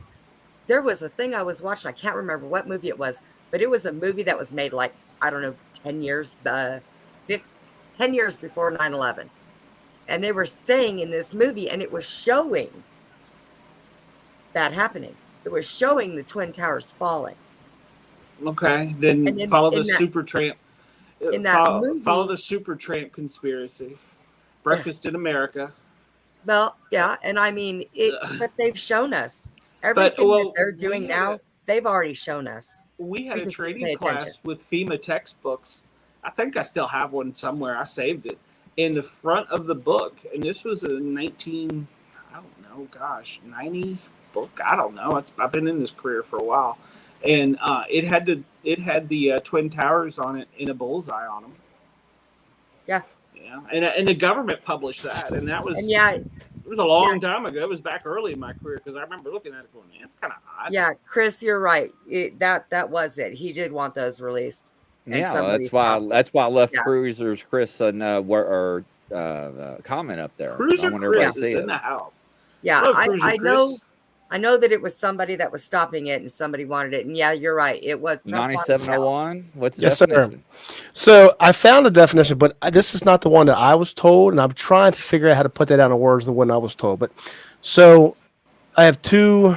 I have the Webster's version of it, which is a person who believes that some secret but influential organization is responsible for a particular event or phenomenon. Now, so that's that one. And then another one is pretty much the same thing, except there's some other stuff to it. But go ahead, Grizzly. No, go ahead and read it. So this one here says conspiracy theorists. That's the theory. I'm sorry. I looked at the wrong thing and clicked the wrong thing. So go ahead and tell me what you got, and I'll find you the second one here that I found. Sorry about that.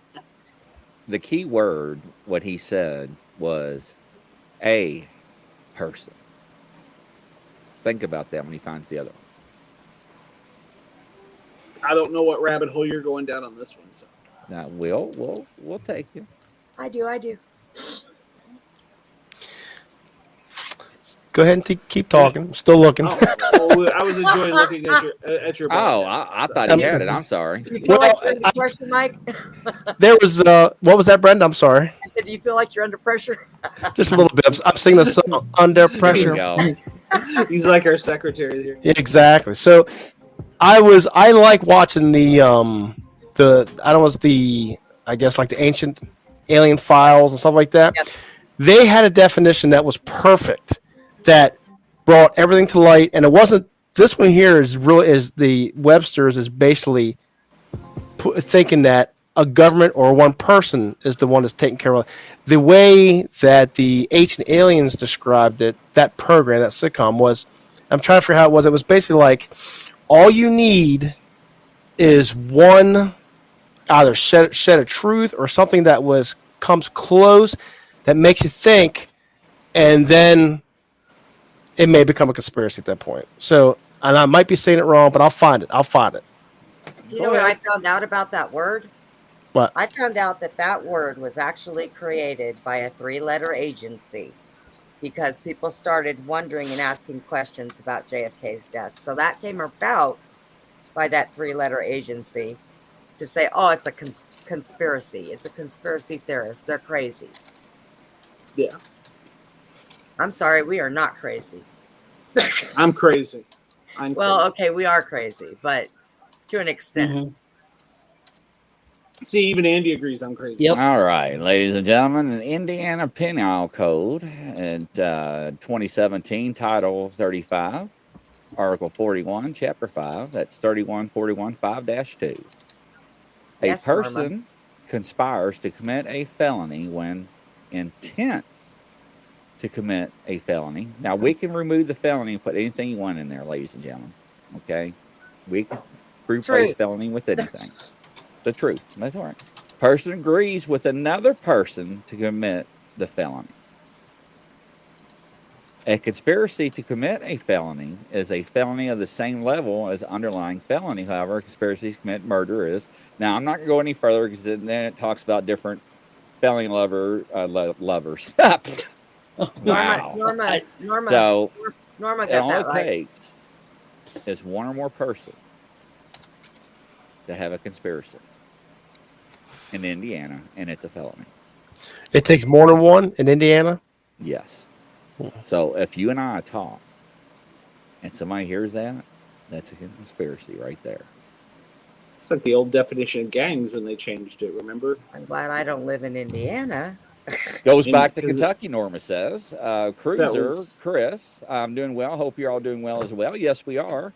Sean, she, us, correct. Yes. Iswald acted alone. Oswald acted alone. That is right. Yeah. Yes, you say no.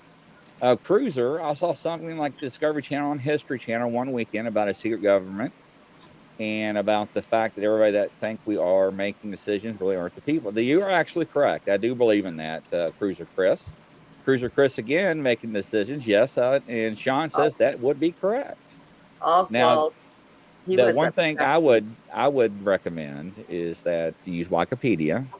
That's a good resource. I always like using them. Now, Wikipedia.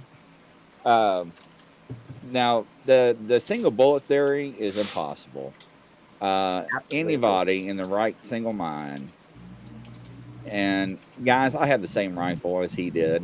Okay, everybody does that collects antiques. Everybody has the same caliber rifle that has that rifle. I mean, of course, that makes sense. I just double contradicted myself. But to shoot something like that and get back on target and shoot again and get back on target, is the recoil and everything. I don't care how good you are. Yes, it was a bolt action. So everybody, I'm on this panel, was probably shot a 30-06 or 308. Am I right or wrong? Yep. So we know what the recoil feels like that. So imagine you with laying outside a window with a really old scope and trying to aim through all those tree branches. And then you hear gunshots across from the fence. You hear gunshots come from the grassy knoll. I mean, they confiscated everybody's cameras. And some people came forward with their cameras. So trust us, we're with the government. We're here to help you. Yeah. I don't know. What did Reagan say? Those are the worst words you can ever hear. Trust me, I'm from the government and I'm here to help. Yep. Well, it was like the 9/11 with the Pentagon. They took and rearranged the cars on the roadway and rephotographed them, and they have proof of that now. It's out there. It's like, Oh, wait a minute. So they're trying. You're saying that someone is trying to say that didn't happen to the Pentagon? the Pentagon was hit. There's no argument about that. The Pentagon was hit, but it wasn't a plane. You're right, There was no Sean. wings. There was That's no why I wings. try to Where were keep the clean. wings? None of the firemen I know that were on scene there found a single jet part. Where were the wings? You remember when the wings hit the World Trade Center? You saw the impression of them against the building. Now, CGI or not, you still saw them. On the Pentagon, when you look at that round hole, there's no spots for the wings. The Pentagon was hit with something, yes. And you and I both know, I grew Norma up there. says a missile. Well, I'm not saying that. That's what I think, but I'm not saying that. Did we have decent AI, not AI, but imaging in 2001? Well, like we do that's now? what I was going to say. You Right around that area, even the 7-Elevens had good cameras. 'Cause Everywhere around DC had cameras. Because I remember seeing the footage from the parking lot, and it looked like a plane to me. From the parking lot, but it just did not look like it. You know, it doesn't. It didn't like it fit in the picture. I don't. Well, Yeah. you can. To me, I'm the opposite. I think it did fit in the picture, but I don't think it doesn't look like that they could have made. You're trying to tell me 9701. How long was that plane? I don't know. Look, let's just say 200 feet. Okay, how wide was it? 100 feet wingspan, and that plane's going to fly. I bet it was longer than that. Okay. Oh well, that makes that's probably about right. Go ahead. It was a short. So let's say we're going to say it flew 5 feet above the ground perfectly. Impossible. To inside the Pentagon, 5 feet above the ground, and flew all the way through it. I don't see how that's possible. Because that plane would have hit the ground. Somebody found the video that actually came out of one of the parking lot cameras over there. It was an old one. You could tell it wasn't a brand new video, and you seen the missile cruise across the grass and go right into the Pentagon. That's what Norma just said. My military never worked for there, and the footage showed it was a missile. Yeah. So was that did we think it was a 747 plane? I don't think it was a 747. It was a short hop, maybe like a 727 or something. It was because I'm looking up. I'm looking up 737, I think. Was it a 37? Okay, yeah. Because I think it was wrong. Because it was going wrong. Wasn't going too far. It was a short hop plane, so it wasn't. Sean says they took all the CBC cams. Yes, they did. Yes, they did immediately. Yes, they did. Yes. Yeah, and somebody had one. You guys are pretty. You were pretty close on the measurements of that, by the way. 94 foot long, 109 foot wide. So that's pretty. You were pretty good. So what I'm saying is, if you look at one of my old phones, so a plane flying this way, to parallel to the ground, there is no way. It would have to come in at an angle. See. And if you look at the way it would have had to come up over the Potomac, it would have had to come around, and it didn't take out. The wings would have taken out the telephone poles, and that would have caused the plane. The wings would have hit the ground first. Yeah, well, no, they would hit the telephone poles at that angle. Yes, they would hit the ground first. They would hit the trees. The way it comes in, it has to come around. It would have to come around the Potomac. It would have to come up over the GW Parkway, then back down and level again. That's not possible to do at 250 miles an hour to keep that plane aloft. It's not possible. Not especially that low to the ground. There's no possible way. Now, if there's a scientist out there or an airplane pilot out there in La La Land, I'd like to come on. And honestly, and trust me, when I flew, I talked to pilots all the time about this. This is a big thing with me. I wanted to get their input, and I have not met a pilot yet that believes the Pentagon was a plane. Sean says the draft wouldn't allow that. That's correct. It would because they got to go up to go over and down, and they got to stay aloft at a certain speed. So when you're at what is it for that size plane? I think minimum is like 150 minimum. So you're going 150 miles an hour. You've got to go up, down, and in. There's no way. Not to mention the wingspan would have taken down the telephone poles, arched the trees. Everything in its way. Very good. Yeah. Or at least, So at least tore them off. So where is the plane? What happened to the plane then that they were talking about that actually hit it? Because I remember a couple of news clippings. One of them was this lady, her son. She was that was her son's first flight, and he was supposed to be going. So I forget where they were going, and that was his first flight. And he supposedly perished in the Pentagon. That was his plane that he was on. So it's kind of like, so where is that at then? What happened to that?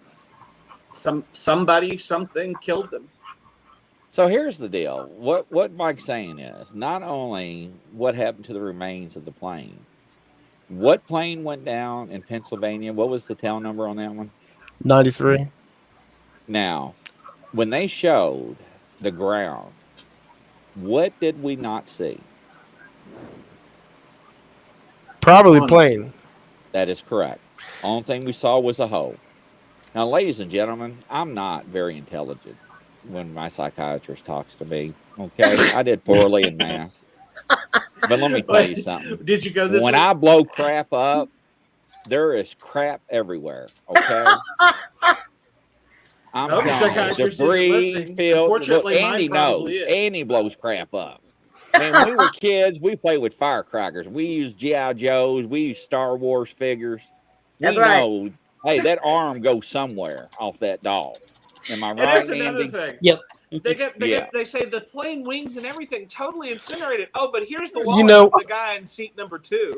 You know, since you said that, I was watching a movie on Boeing when they came out with the Max 8s and how the Max 8s, they had something. I'm sorry that I don't remember half of the terms, but yes, Sean, the Max, this is old news. Yes, the Max, Sorry, the Max 10, their Max 8s or whatever, took over the steering and they crashed, and they had to ground all the Max 8s, the Boeing Max 8s. Remember that whole story? Mm-hmm. So when I was watching the movie, they had a crash site from the one I think that was over. I'll look it up here and tell you which one it was. But the picture is the same thing like the 993 one. You don't see the plane. I mean, and they said the same thing. It disintegrated. I mean, it's just like it looks the same. It looks similar. So I've seen it's kind of funny because I know people that live in New York, and there's been a couple of things floating around out there. See, from the news, you've seen the planes. Okay. But people that were out there with their cell phones recording, all they didn't seen see was planes. things blow up. There was no planes on that recording. Nothing. All thing I saw A lot of I people heard on a the ground- boom, and there was a lot bunch of of people- planes. A lot of people on the ground said the same thing. They didn't hear, when a plane's coming down, you're going to hear it. They didn't hear a plane. They didn't see a plane. They just heard the kaboom. So explain that one. Ladies and gentlemen, I do not know what Pandora's box we open up, but if all of us die tonight, I love you guys with all my heart. I'm just letting you know. Andy, I'm alone in Knoxville. I'm liking this. This is Andy, when I was a kid, I blew up my brother's Stretch Armstrong. You remember that guy that you? Oh, I thought you were going to tell me you. Dude, that was a mess. Yeah, no felonies. Didn't No go felonies everywhere. on It was the just show. a mess. Norma says a 9/11 private retired pilot said that a few aircraft parts that were found were brought there for. Ooh, really?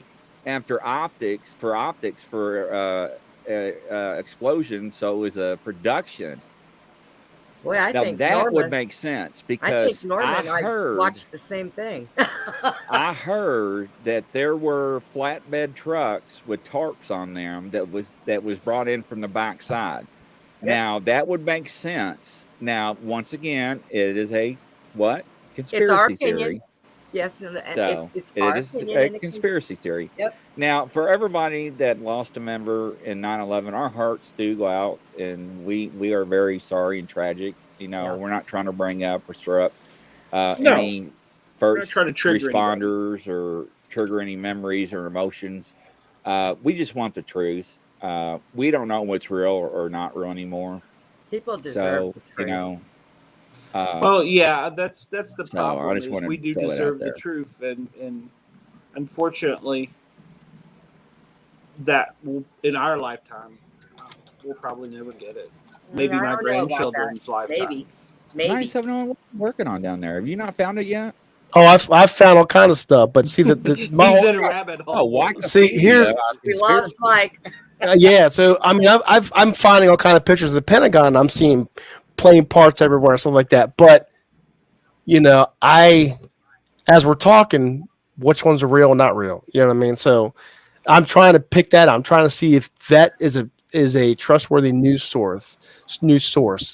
So and then so I'm looking at the Ethiopian airplane crash, and I am seeing plane parts on this one now. For the first one, I did not, just saw a big crater, but now I'm seeing other plane parts that they were picking out. So now I'm going back to the '93 to see if I can thought find some Andy was picture. handcuffed to his desk. I thought that he had a bracelet on. I thought he was handcuffed. Now he's got a ankle thought he was monitor on his handcuffed. wheelchair there. So And is my wife still over there? No. I'm sorry. If she was, I Andy. wouldn't be online. Ah! He always. Jen says he ain't giving him the time of day. Oh my lord. Cruiser Chris, they were going from Dallas Airport to SFO and San Francisco Mike. Yes. So. Wait, what? Go ahead. And I'm Andy. still stuck with Andy being. It looked like he was handcuffed. So what is that next to you, Andy? What, this over here? Yeah, what is that? My refrigerator. Oh, well, when you had your arm up there and you were doing this, it looked like you couldn't move because you were handcuffed. Yeah, it does look like that. And you play with handcuffs. That's my kind of guy. Let's go, Andy. Oh my lord. Andy's handcuffed to a refrigerator. That's my kind of guy. hey, I want to tell you this. I shouldn't. So my captain got into pursuit, and I wasn't too far from the expressway. Well, I caught up, and they were on the interstate. I'm not going to say what interstate. And I come up behind him, and he was running down the hill. And he was like, "Stop, grab her." I'm like, "Grab who?" He said, "I'm there." And I was like, so he took off. So I'm like, what the hell am I supposed to do with this girl? I'm like, come here. At Grizzly. And I handcuffed her to the front push bar to his police car. And I take off Grizzly. running down this hill. Well, now, if y'all This know is going physics, downhill fast. yeah, if you know physics, right? Now, my captain cleared this privacy fence. I did not. I just went pow right through it. Man, I fell flat on my face. I mean, I was embarrassed, And next thing I know, my captain's screaming, "Don't move, don't move!" And he's like, "Don't shoot me, please don't do it. I'm not gonna go nowhere. Don't shoot me." And I'm like, he's hollering for me, "Grizzly, where you at?" And I'm like, "I'm right here," and I got privacy fence all stuck to my uniform. He's like, "What in the hell did you just do?" And I'm like, we're gonna have to knock on this door and let them know we got to replace this extra privacy fence. He said, did you not clear it? I said, "Man, when I was coming down that hill, I couldn't stop. It was rotten. I just went right damn through it." Meanwhile, everybody on the interstate saw these two police cars with lights on and this girl handcuffed to the bumper of this police car. And they were dialing 911. They called the chief of police at home and woke them up. So the guy that jumped not the privacy fence, remember, we're out in the country. We call it barbed wire fence, cut the living daylights out of him. I mean, it was bad. He was, that old saying, stuck like a stick pig? That's how bad it was. I mean, I thought he was going to die. And I was more worried about blood on me than him bleeding. That's how bad it was. Typical cop. Yeah, I'm not joking. And next thing you know, I mean, we're getting him, wrapped up and everything and all that. And I already got the girl in the back seat. And I look and the captain goes, "Did you see who just pulled up?" And I'm like, "No, why?" He said, "Look slowly behind your car." And I'm like, "What do you mean?" He's like, "Just slowly behind your car. Look who's walking."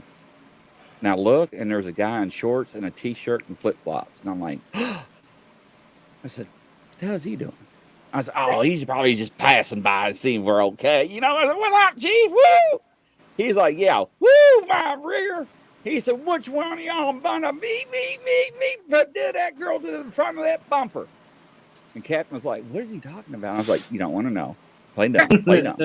And the girl in the back seat was like, that one right there did it. That one right there. How embarrassing. Everybody was honking their horn at me.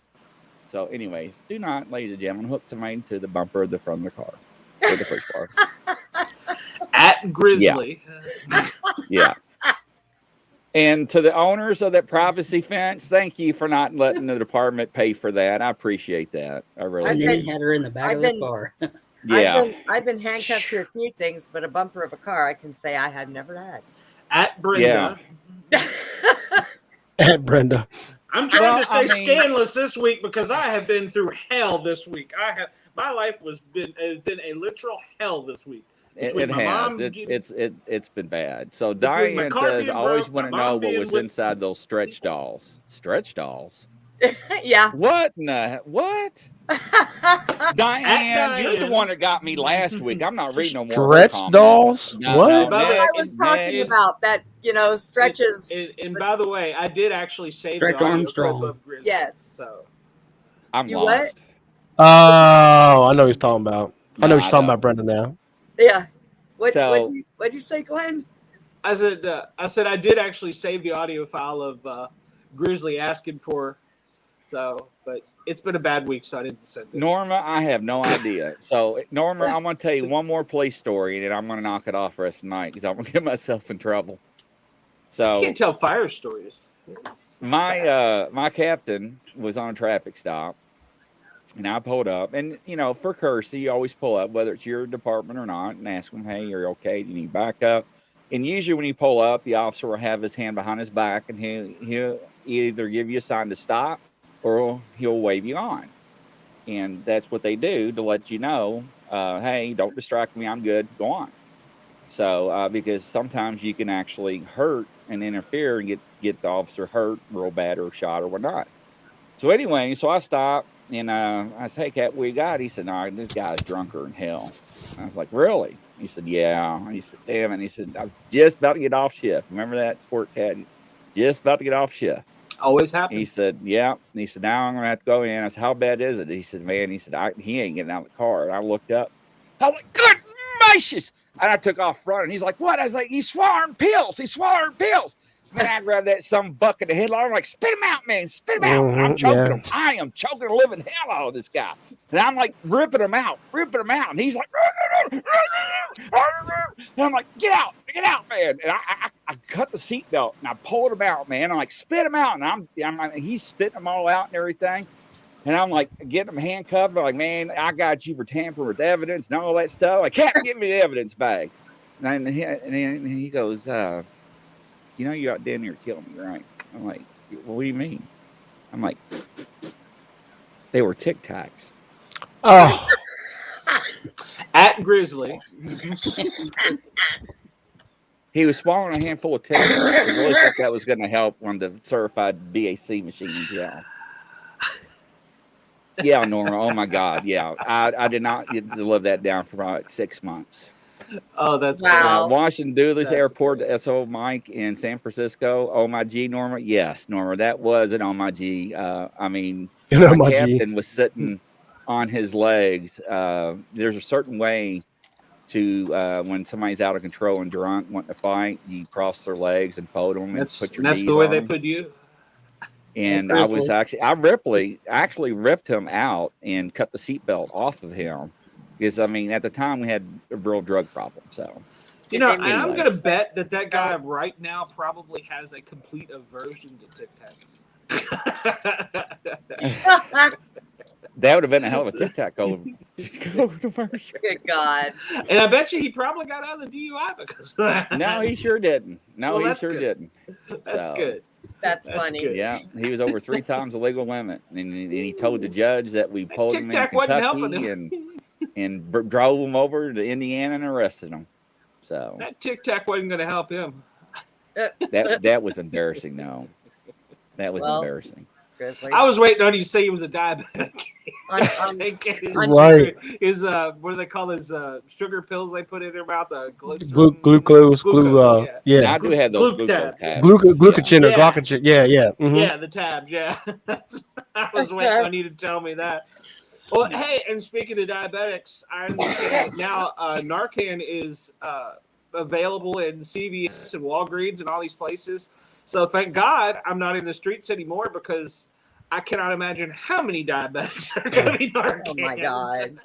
Well, you know, in DC, They Go ahead. got them on college campuses now, and their vending machines free.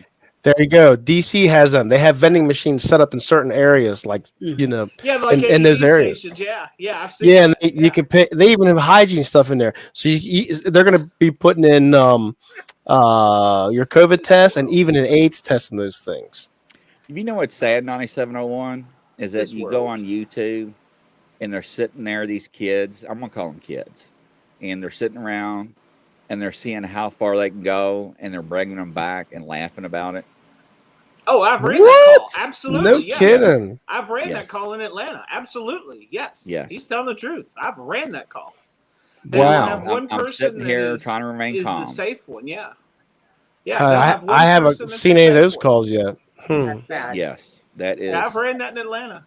They Oh, usually hey, there's like 4 or 5 of them. got 2 things Narcan. We get it There's- free. And there's one person that stays whatever, sober, non-high, Yes, they whatever, do. and Brings you back. Yeah. So they're putting machines up. What, you drop a quarter in it and you can. No, it's free. Yeah, this You is all just hit a button. free. Yeah. Yeah. They won't put them in schools too.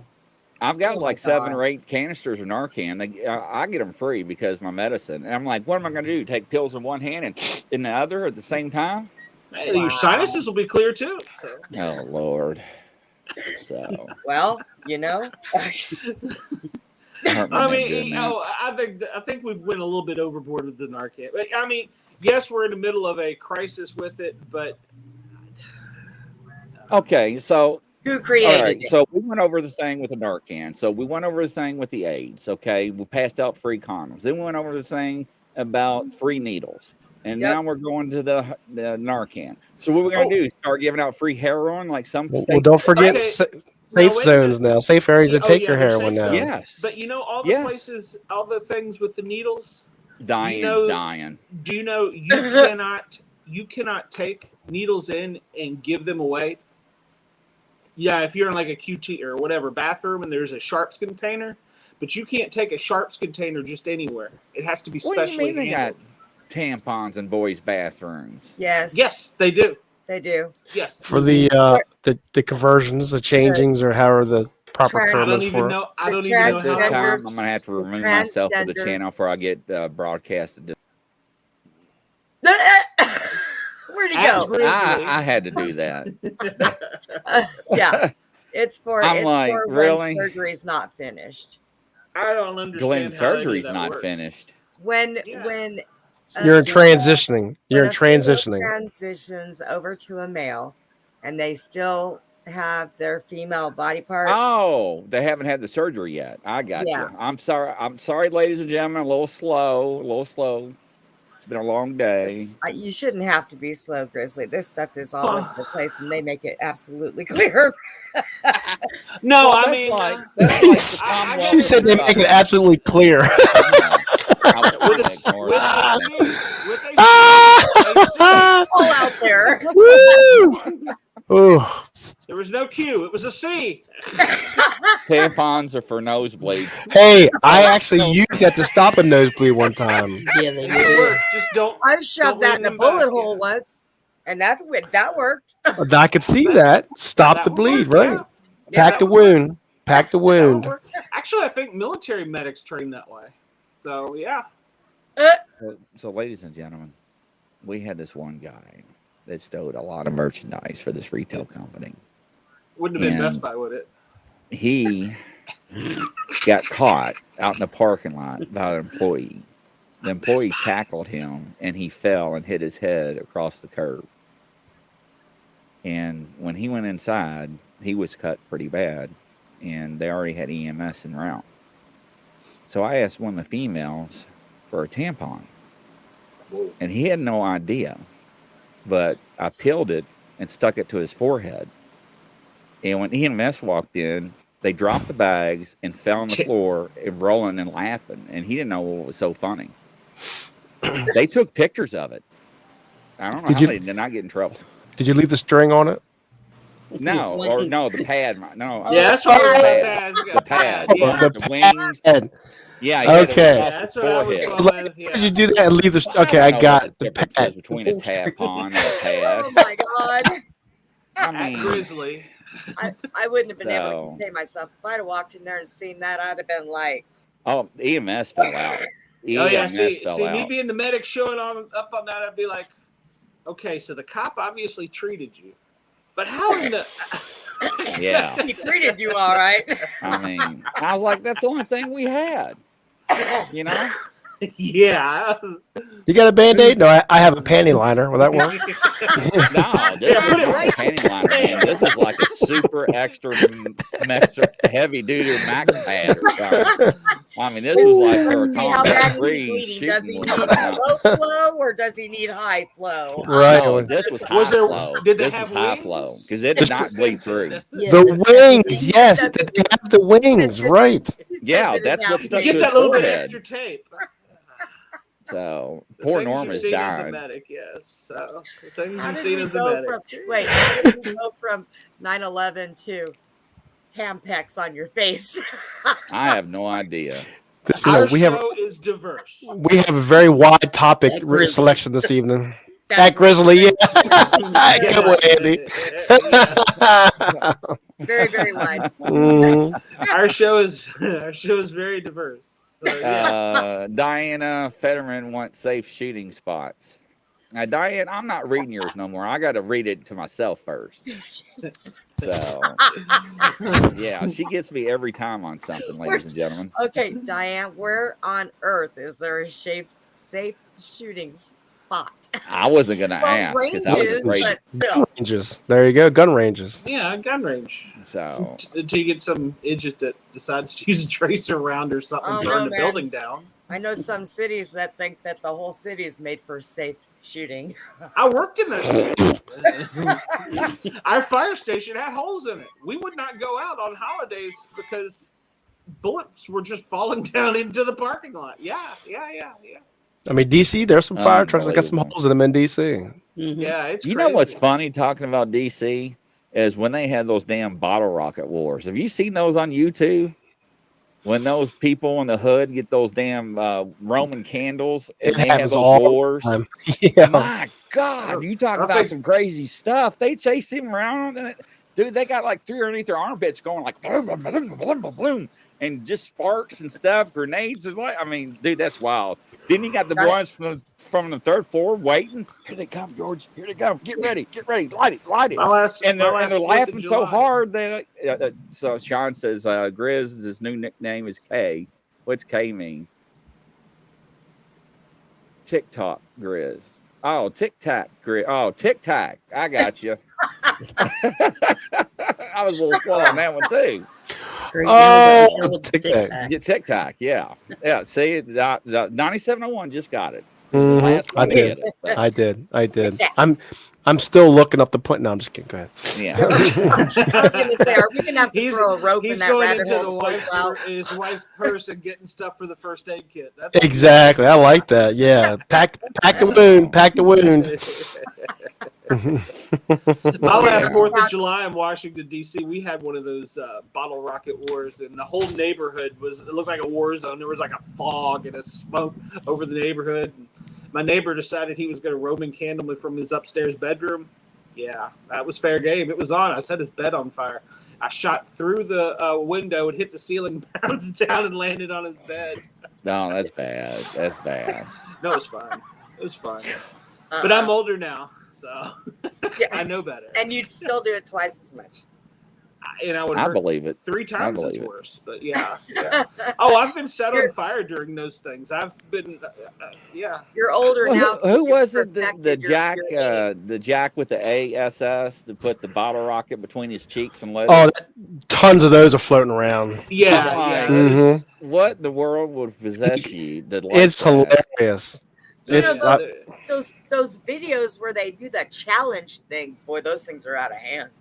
Yes, Mhm. yes. The ghost Yeah. pepper? Man, maybe, but anything past that? No.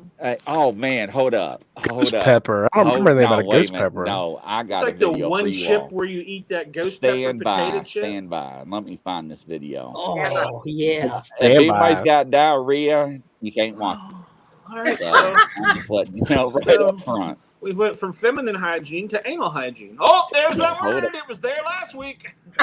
Hold up. At Let me find Sportcat. it. At Sportcat. Oh, I'm just after this week. I'm ready for it. So Do you hear the Jeopardy theme? I know, right? I could have had that, and I was going to play it earlier, and I didn't.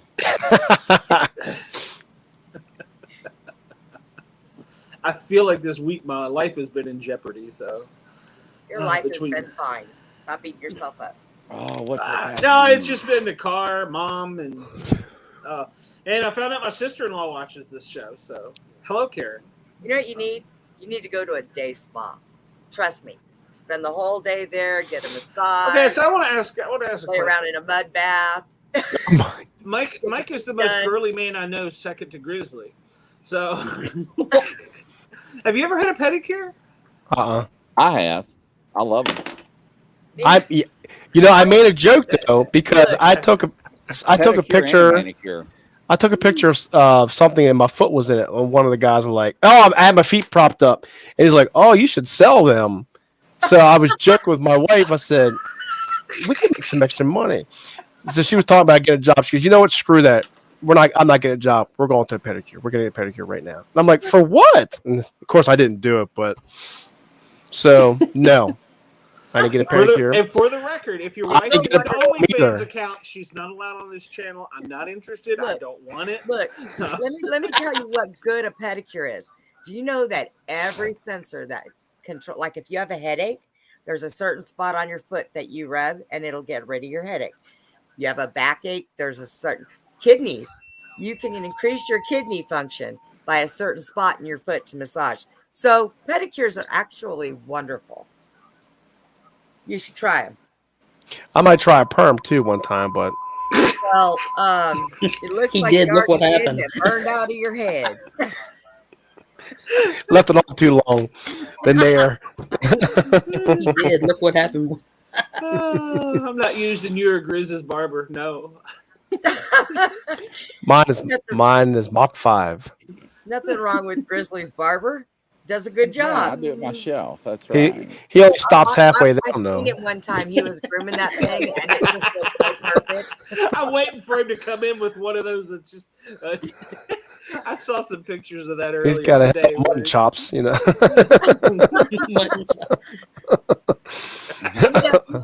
He does a good job. He brushes it, and he does this, and it makes it look good. This is really getting more information than I wanted. He's his own groomer. He's his own groomer. Is he like a cat? Does he lick it too? I mean, yeah. I don't know. Grizzly, do you inhale that thing when you're Dude, do you have a sandpapery tongue? Hold up. I found the guy's channel. I'm trying to find this guy's thing. Andy, you're going to come out of your wheelchair tonight. Oh no! Yes. Wait, let me get my seatbelt. Hang on. I'm telling you. Andy, hold on up there. I showed this to my parents, and they about literally. I mean, it was awful. It was awful. Let me see here. I got the channel. I'm trying to find the video. Mike, are y'all supposed to get the bad weather tonight? I don't know. I know we're supposed to get a little rain, but I didn't hear anything about being bad. Because I was flipping on the Weather Channel and they were saying in Mount Vernon, Virginia tonight, and my ears perked up, and I was like, "Oh, wait a Well, minute." we have two mountains between us and the yeah. DC, the National Capital Region. So a lot of times we either get a whole bunch and they get nothing, or vice versa. No, not that one. I think we were cleared out of it. I think up there where Grizz is at, they got hammered earlier. But Now, last weekend it was very windy. It was very bad. We had a lot of mountain fires and stuff. That was interesting. Oh gosh, yeah. Here in Mhm. Yes, Knoxville, Mike. they did too. I did a lot of Yeah. crawling around the mountains. Yeah. Oh, and then afterwards, Knoxville Fire Department played a prank on April Fools. Another prank that went wrong. They took a picture of the LA County fire chopper, and they pulled it out of their picture, and they put KFD's logos on it, Knoxville Fire Department. They put it on a scene with the city skyline, and they posted it April 1st. It said, we're going to start hiring the crews and training people. This is our newest piece of fleet. We've been approved and has been delivered this week. People fell for it. Oh my God, made the news. PIO got in trouble for that press because it was an official press release and everything. I thought I was in trouble. Oh yeah, look that up. Wow. It's pretty funny. So probably not to the old PIO, but the new PIO probably finds it very humorous. So yeah. See, jokes can go too far. I've learned that this week. Oh yeah. But yeah, I thought that was great that Knoxville Fire Department got in hot water for doing that. So, and I mean, the city of Knoxville is maybe, I'm probably going to get added for this, maybe 21 square miles, and it's mainly urban. There's very little rural inside the city limits. There would be absolutely no need for a helicopter, and people fell for this hook, line, and sinker. Wow. Just have too much. Did they just have too much time on their hands? Had nothing better to do? I think people like to put their nose in places it doesn't belong. And I could be speaking about more than one thing right now. So. But yeah, I mean, I watched a comedy special, and I can't remember what the comedian's name was. It was one of the younger ones, Kevin Hart. And, well, he may not be young, but he was talking about how comedy is dead. You can't make fun of anybody. You can't make jokes. Everybody gets too upset, too bent out of shape about stuff. Calm down, people. If you don't laugh and smile, you're going to have a miserable week like I did. So I found it, ladies and gentlemen. Stand by. And by the way, Kevin Hart is 43. Well, it's still young to me. So I don't know how old you are. 46. Yeah, okay. Okay, ladies and gentlemen, I am not responsible for y'all viewing this film.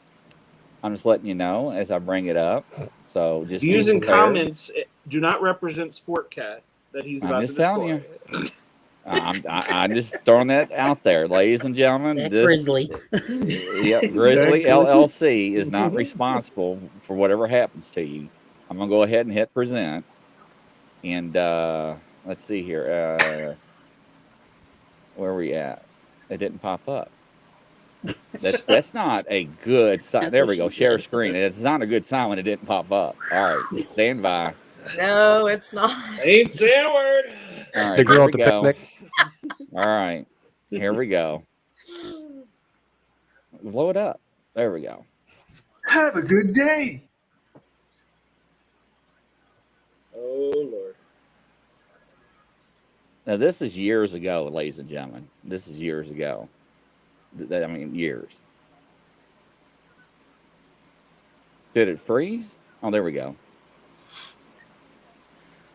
Something tells me that fella's about to be in some kind of trouble. Might have throat spasms because of all this.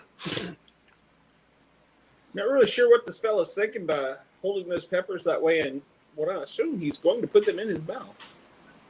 What? Smell the pits. He's yeah. Oh, and look, he's got little arm bands on, so he won't strain anything.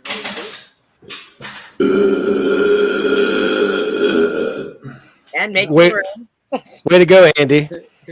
That wasn't me. So he's voiding his space for more. Stephen McClark.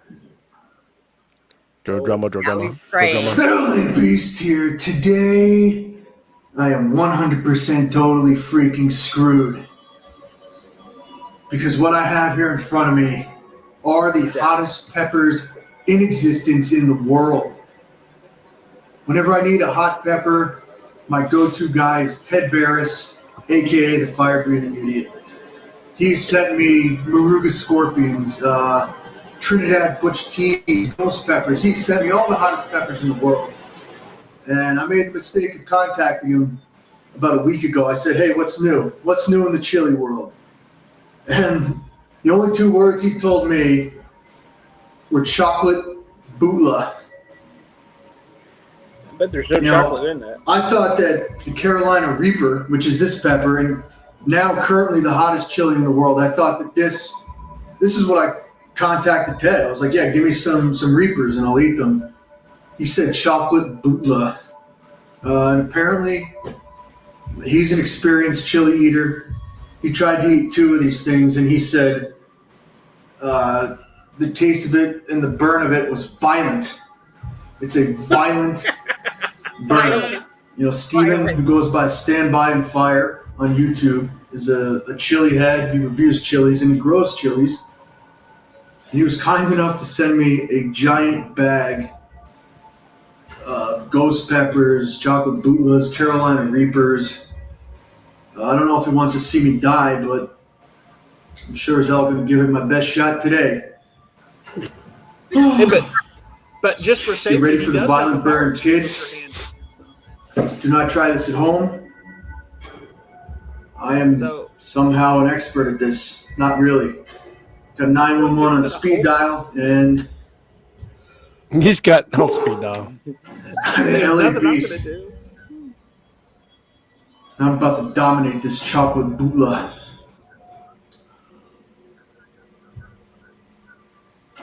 Did I just hear him call Mama? No, they had to edit it. Kid, It come took him on, so man. long Mind for him over to matter. even to try it. He was that scared. All right, so he's 818. He's chewing up. It's in his mouth. He doesn't appear to be in distress. But his face is starting to turn a little red there. Luckily, those armbands are helping him out right now, so he won't strain his wrist or elbow. I'm so glad there's a fire extinguisher right behind him. I know. He doesn't even have a glass of water. A gallon of milk. 9. Yeah. It's one down. Sugar works best. Oh, poor fellow looks like his soul may be tormented. Holy freaking shnikes. Pretty sure his eyeballs just bulged. It was the worst mistake of my life. Is that his music playing? Yes, that's his music. I hate on peppers. Let's go with us. Wow. Going through his intestines going, I hate you. Not sure Drooling already. If it's going to burn more Sweating. back up or coming out. The challenge is to eat 2 of them. One down, my friend. He should have just shotgunned that flames coming out of my mouth. Exactly. He's thought about it too long. That is violent. Violent. Wait to get on the toilet later on. There's a ninja in my mouth. There might It's not like be one Mystery left. Science Theater. 3,000. You want me to eat 3 of these? I don't believe this fella's gonna make it. If it's that bad and he doesn't I can't see. the rest, he's stupid. He can't see. Things are starting to dizzy. I'm in the medical field. I'm a trained professional. Do it. My mom's twirly. In ears. Face. Take a lick.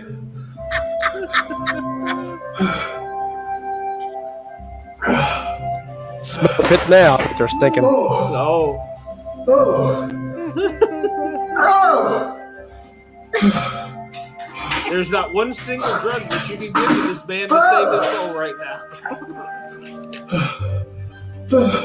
Welcome to childbirth.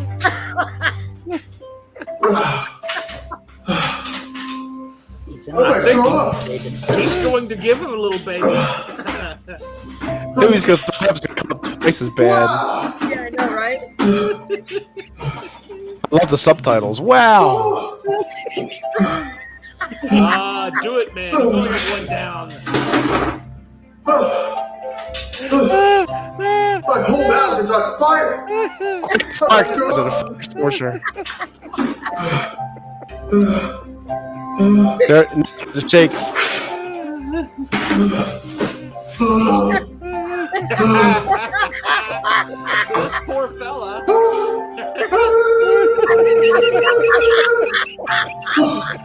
Is this kind of what an exorcism looks like? I was gonna say, it turned around. I'm shut it off. I'm going up. You know the way Grizzly described it? I pictured that we would suddenly see a brown This is no joke. behind him. The Oscar goes to this guy. I'm going up. The Christ, the power compels you.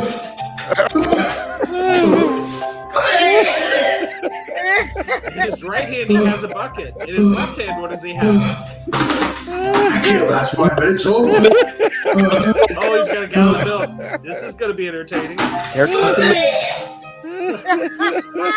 Oh, the sound of someone retching.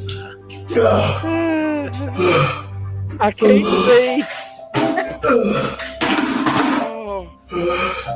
That poor fella, everything went from his head. And he just gave himself a facial of milk. All right. Siberl. What was it all about?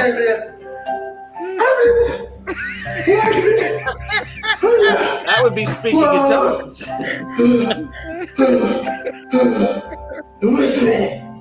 That is hot. That is violent. Violence. I can't see. I can't see anything. I think I'm going blind. I'm going blind. But can he still play pinball? It feels like my face is melting off. Me. People run towards me. Whoa. He can't see to dial 911 now. I've eaten hot peppers in my day. Is that milk expired?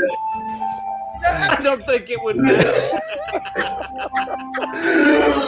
It's an absolute fucking goddamn mistake.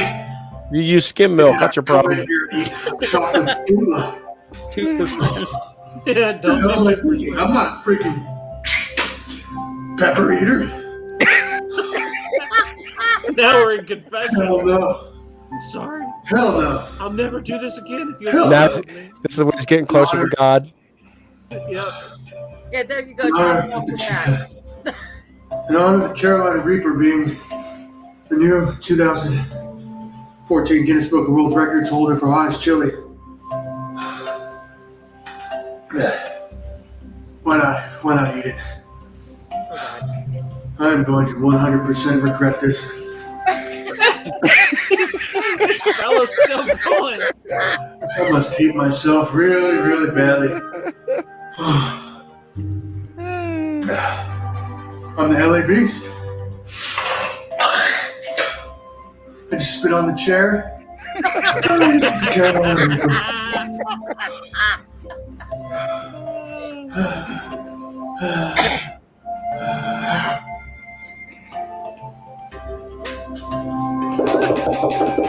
Pretty sure that there is a seizure. That's yeah. Look, hold the head. Hold the head up. I believe if you put that fella in the WWE ring right now, he could beat something. That's what it's. That's what I want to go and watch here. You know.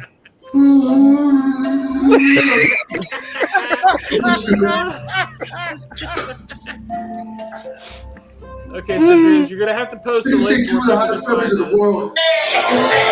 Oh, I didn't know that happened.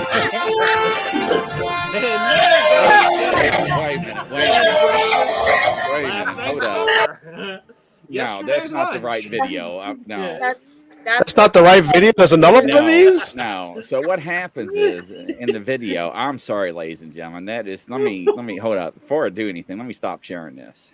I do apologize. So what happens Everybody likes is in a the little right emesis. video, he sits there and he dumps the whole gallon of milk on his head, runs to the fridge, grabs another gallon of milk, and he tries to drink it, and he looks, he sees the fire extinguisher, and he puts the fire extinguisher in his mouth. It looks like it comes out of his ears. That's the video I was trying to play, so I do apologize about that. So hey, don't worry. Somebody will. I couldn't find my mouse in the dark, you know, because I was like, oh my god, you know, because that's not the original video. That one, yeah, that must have been the first take or something. So keep up with your mouse and your rabbit now. So yeah. So, anyways, but yeah, It was still wow, you just interesting. I can tell you that much. But no, the first one was really funny because, like I said, he had the fire extinguisher and everything going in there. So, but yeah. So maybe we should also have a segment where we have people send us videos to play. Not necessarily people vomiting. I mean, but that are funny. So, yeah. All right, so next week on our show, keyword there, our show, mine and Grizzly, Tara, our normal guys, gmail.com. Next week on the show, well, crap, I pushed the wrong button. We have, no, that's this week. He's already been here. Stand by, I'll get this straight. I had it up earlier. We have Jason Crum from The Bunker of Truth. He is a popular podcast disc jockey, and he has some stuff to tell us about conspiracy theories. Sing a trend here. Bunker of Truth. Bunker of Truth. And if anybody wants to add me something, they can send me some Rainier beer from Washington State. I would really like that.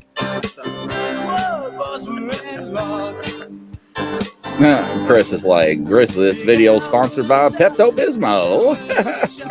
Last video should have been sponsored by, I'm not even sure Pepto-Bismol would have helped that. I didn't know that was in it. Omeprazole. Make sure you get your omeprazole. No, that guy needed a lavage. That was the only thing going to save him. Or Jesus, one or the other. I'm not sure. Oh, Lord. Good night, See, I y'all. said that, Chris. 1, 2, 3, 4.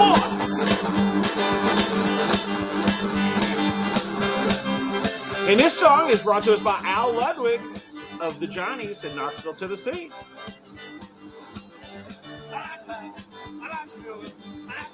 He is the official song.